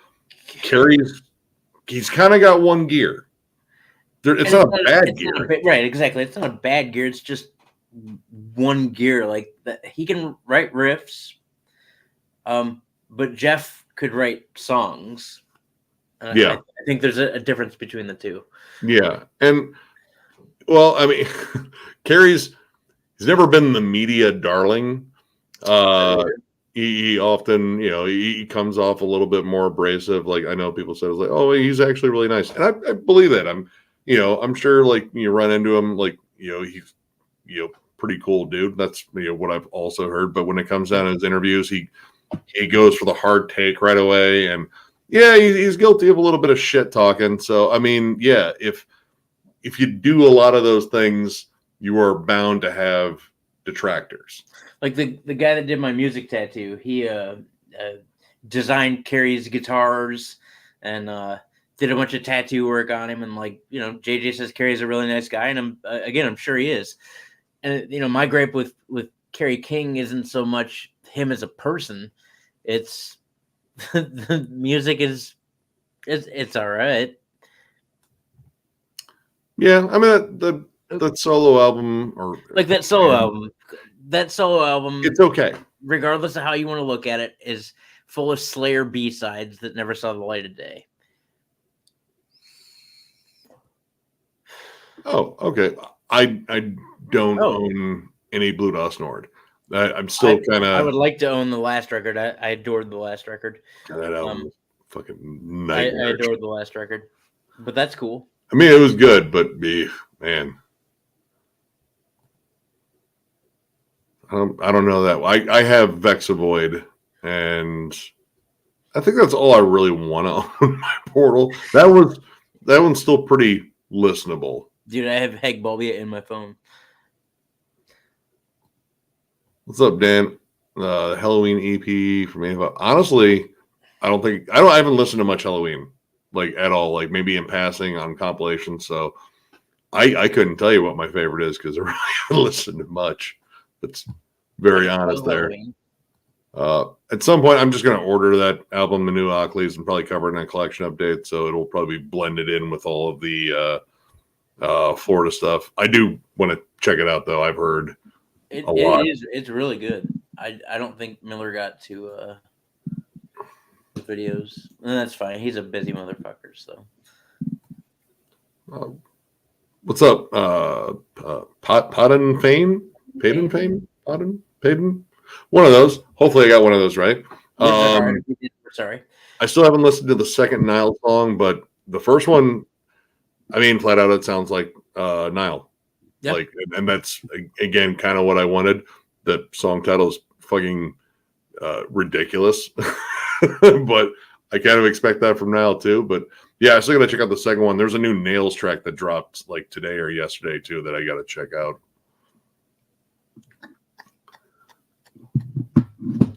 James, I open up my phone and the meme that I found is going to Joe right now. Oh no. Yeah, Alt-Right absolutely crushed this Portal. Sorry, Portal fans. Like it's not even a fair fight there. Let's see. Time should tell MLP. I'll have to check out a little bit more Ethereum, but I really love their debut. Ooh. I actually have Carbonized. God, what's the album? Oh, I always forget the fucking name of it. For the security. Yep. Damn good Swedish death metal. I love that one. Oh, dude, Leprous is a killer live set, dude. Yes. Man. We've seen him, 2-3 times? Dude, Einar, that dude's vocal range is just absolutely insane. Yes, it is. And he nails it live, too. Oh, dude, crushes it. What's up, Kendall? What's up, Tomas Mueller? Argentina in the house? What's up, man? All the way from Argentina. Yeah, we're kind of winding down here, but I wanted to go through and make sure we get like a couple of extra questions here. Let's see. You like early U.S. bands like Riot and The Rods? I don't know. Manowar, Hellstar, Chastain. All right. Some of those I do. Like, I really like Riot. Fire Down Below. That album is absolutely incredible. Every song on there absolutely rips, and you'll be seeing some Riot in a collection update in the future. Not familiar with The Rods. Manowar, I can't get past. I'm not a Manowar fan. It's quite homoerotic. A lot of oiled up dudes, and it's like I love Judas Priest, but this one feels even like just cheesier. Like, you know, maybe it's a band that I'm going to sit down and like listen to later, and like, you know, try to get past the loincloths and all that shit. Right. Like, dude, yeah, it looks like, you know, like Conan the Barbarian, except he's a Chippendale. But yeah, Manowar is kind of a tough sell me. Hellstar, I have some stuff by Hellstar, and I do really dig that band. And Chastain, they're from, well, I think that dude's from Cincinnati, Ohio. Dude's a hell of a guitarist. And Leather Leone, the vocalist he had, she has, or I don't know if she sings like that anymore, but I know in the past she had an absolutely incredible voice. And Sabotage is just, I still haven't really listened to them, so it's kind of a wash there. I gotta check them out eventually because I know they're very important. One here. All right, this is a good one. Thoughts / opinions on the impact TikTok is doing to metal, good or bad. I'm not on TikTok. Fuck TikTok. But I mean, if it's getting the music out there and promoting bands in a different way, I'm not really against it. I'm just never going to be on that app. I'm on it. Whatever. I posted a bunch of the shorts to it, actually, just trying to put more of that out there. And I know that there's a pretty good audience there. And I think TikTok is pretty solid for the new generation of kids getting into metal, because there are some avenues that still promote, the metal that we enjoy. And that being the size of the platform that it is, I think it can do some good. Obviously, it's like we talked about earlier. Again, form your own opinions about what you like and what you don't like. And there is a lot of, stuff on any social media platform that people will call metal. And, you're always going to disagree on what someone else's opinion is of metal. So or agree, but I think a lot of what's on TikTok is just, more of the popular stuff, the popular for the younger kids, stuff on the Warped Tour, or bands like Falling in Reverse or Brand of Sacrifice or, whatever. Like, it's out there, it's getting played. And, having been on social media for a while, because we're all on a bunch of shit. I'm on Facebook and Instagram and TikTok, and I'm on tons of fucking stuff. And we've learned about things like algorithms and what gets watched and what doesn't get watched. And it all kind of boils down to TikTok would be cool for metal if more people put out metal content that you agree is metal. If more people put out stuff like, for Cannibal Corpse and Suffocation and, Fossilization and all the death metal bands that we loved, if we flooded the internet with that, the algorithm would have no choice but to pick up on it and move that forward. It's just about, younger kids getting into heavier music. And we'll admit that when I got into heavier music, I took the grunge and alternative, and then got into new metal, and then got into, metalcore, and then hardcore, and then, it's all a cycle. And whatever cycle that these kids are in now for TikTok is just the cycle that they're fucking in. And and for me, it's short attention span theater. And I feel like, all right, there's a lot of those, when the breakdown hits, kind of videos where someone breaks into a dance, and, Dead Ham here bringing up hardcore kids doing cringy shit in the fucking pit just for a TikTok video. At that point, I don't know. Is it about the music? So, it's a double-edged sword. And, it's not necessarily about the music if it's about the breakdown dances and it's just some Instagram model. Yeah. It becomes a trend. And, within that trend, I'm sure a few people wait, hold on. No, that song was kind of sick. And they go and check it out. But for the most part, it's just watch the video. And, oh, wow, the next video is already playing because that's TikTok. Right.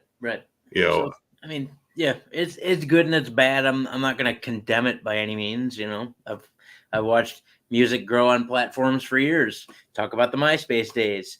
Talk about when social media became a thing. Some of it's just a phase, but we all went through phases. All of us, dude. All of us went through. Everybody watching, all of our subscribers, Nick and I included, we all went through phases to get to where we are. And and if kids are going through a phase where they do dumb shit in a fucking mosh pit, again, we all did dumb shit as kids.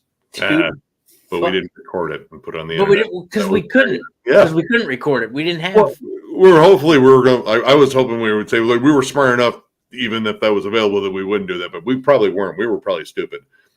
We would have done it. Someday I'll show you, dude. Rin always had a camcorder. Growing up, Rin always had a camcorder, and there are videotapes of us doing the dumbest shit humanly imaginable that I have.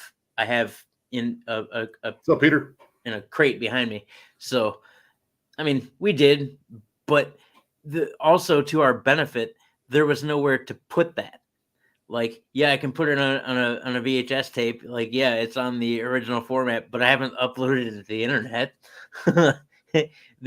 Back then when we did dumb shit, there may be video, but it's gone. Holy shit, man! There are a lot of comments that we just holy shit! I scrolled to the bottom here. Sorry for anyone that we didn't get a chance to talk to on here because. Yeah, well, it's 3:13 in the morning. I want to wind down. I'm sure. Yeah, man. I worked all day. I've been up for a long time, so I got a couple more. We say 10 more, and then call it. Well, let's pick some of the more recent ones, just because some of these people just got here. We're sorry we're leaving everybody behind, you guys. Yeah, sorry.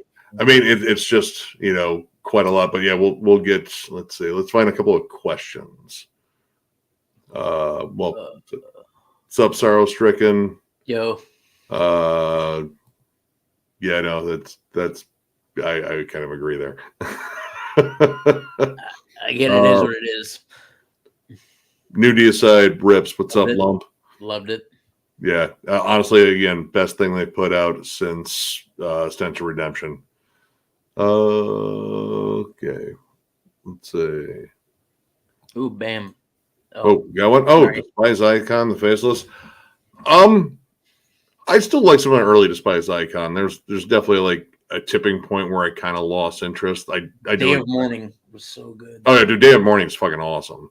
And was it the Ills of Man? Ills of Modern Man. Ills of Modern Man, pretty solid too. Faceless, I will state the first 3 records. Yep. Hands down, dude. I still love Planetary Duality and Autotheism. Autotheism fucking rules. I love that debut. Yeah.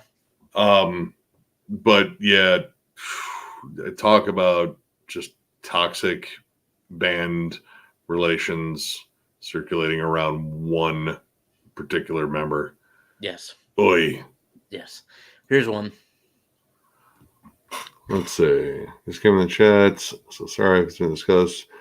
Do you think Abortive have gone way of deathcore? I mean, all right. I wouldn't call them gore grind anymore.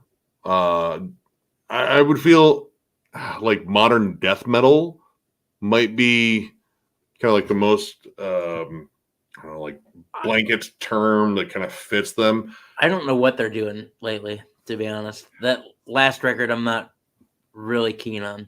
I'm not like super keen on it. Like I don't hate it, but at the same time, all right, bloated with fucking guest stars. Like, dude, that album has more guest stars than a lot of fucking rap albums.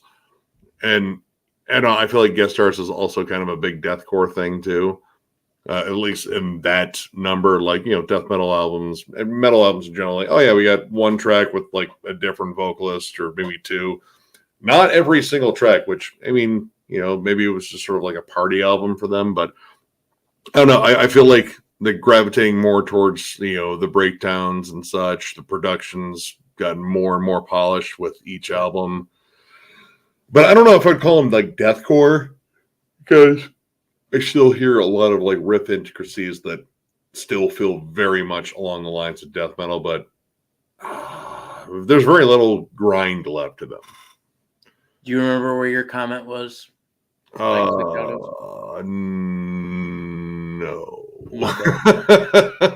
My bad. I'm scrolling. Let's see. My bad to whoever I clicked out of. I forgot we can both fucking. Yeah, no, I'm scrolling too. Well, I mean, I'm just going to put that one out there because I 100% agree. God tier, 11 out of 10. And that isn't just because I don't know how to do fractions. Which is how we met. Yeah, no, I was in summer school for algebra 2. Yep. I was in for biology. Yeah. Like, 9 times out of 3, I suck at math. That's 3 times. Yes, what? That's 3 times. 9 out of 3 times is actually 3 times. Oh, hold on here. Trying to see if there's anything. Oh, hold on here. Hey, Scannon, what's up? Hey, y'all, I know you don't care for this, but still, I'm a metalhead. But I love the shit out of country music. Hey, love what you love. Honestly, all right, I still like fucking God damn it, dude. Why am I fucking blanking? The Man in Black. What can I? Johnny Cash. Johnny Cash. Fuck me. Wow. It's getting late. It is getting late. But one of the world's greatest storytellers. But again, like what you like. I mean, I love the fuck out of Depeche Mode, and that's so not fucking metal. Yep. But I jammed Dr. Dre's The Chronic on the way to work today. So, yeah, I listen to what you want. Yeah, dude, who cares? Someone said Johnny Cash for there. I could have just fucking. Dude, Jimi Hendrix, dude, I was talking about how awesome fucking Voodoo Child is. That's like one of my favorite fucking Jimi Hendrix jams. Let's see here. Oh, here's one. Yeah, there you go. Yeah. That is 100% it. Yep. I would love to do a Mortician ranking. That was on kind of the docket for a while, but kind of got pushed back. We won't get into that. Yeah. No.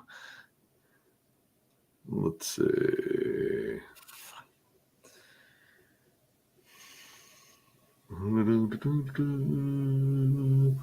I'm trying to find like specifically like some. Okay, there's the one. You got the there you go. That's He does. That's why we're all here. Yeah. I think we covered about as much as we can because we're kind of running on fumes here. So if we didn't get to one of your questions or one of your comments, because we really did try to get to all of them, but hey, it's awesome. You guys are frequently commenting, and the discussion's been great, even though we haven't been able to keep up with it. But we're gonna wrap it up. Thank you guys so much for coming out and hanging out. We appreciate you. We definitely want to do like more of these because these are fun, and this turnout on a Wednesday night at random, like we weren't expecting to get a lot of people. We had almost 60 people in here at one point. That was pretty fucking awesome. So dude, thank you guys for coming and hanging out. We're gonna get to work on reviews and hopefully we're gonna shoot this Meshuggah ranking on Saturday, so we'll have that up for you next week at some point. Yep. So rankings are coming back and a selection at the end of those too. Yep. So stick around for the end of the Meshuggah ranking. All right. Yeah. Take care, you guys. Thanks for being here with us. We appreciate you. We love you. Have a good night. Peace.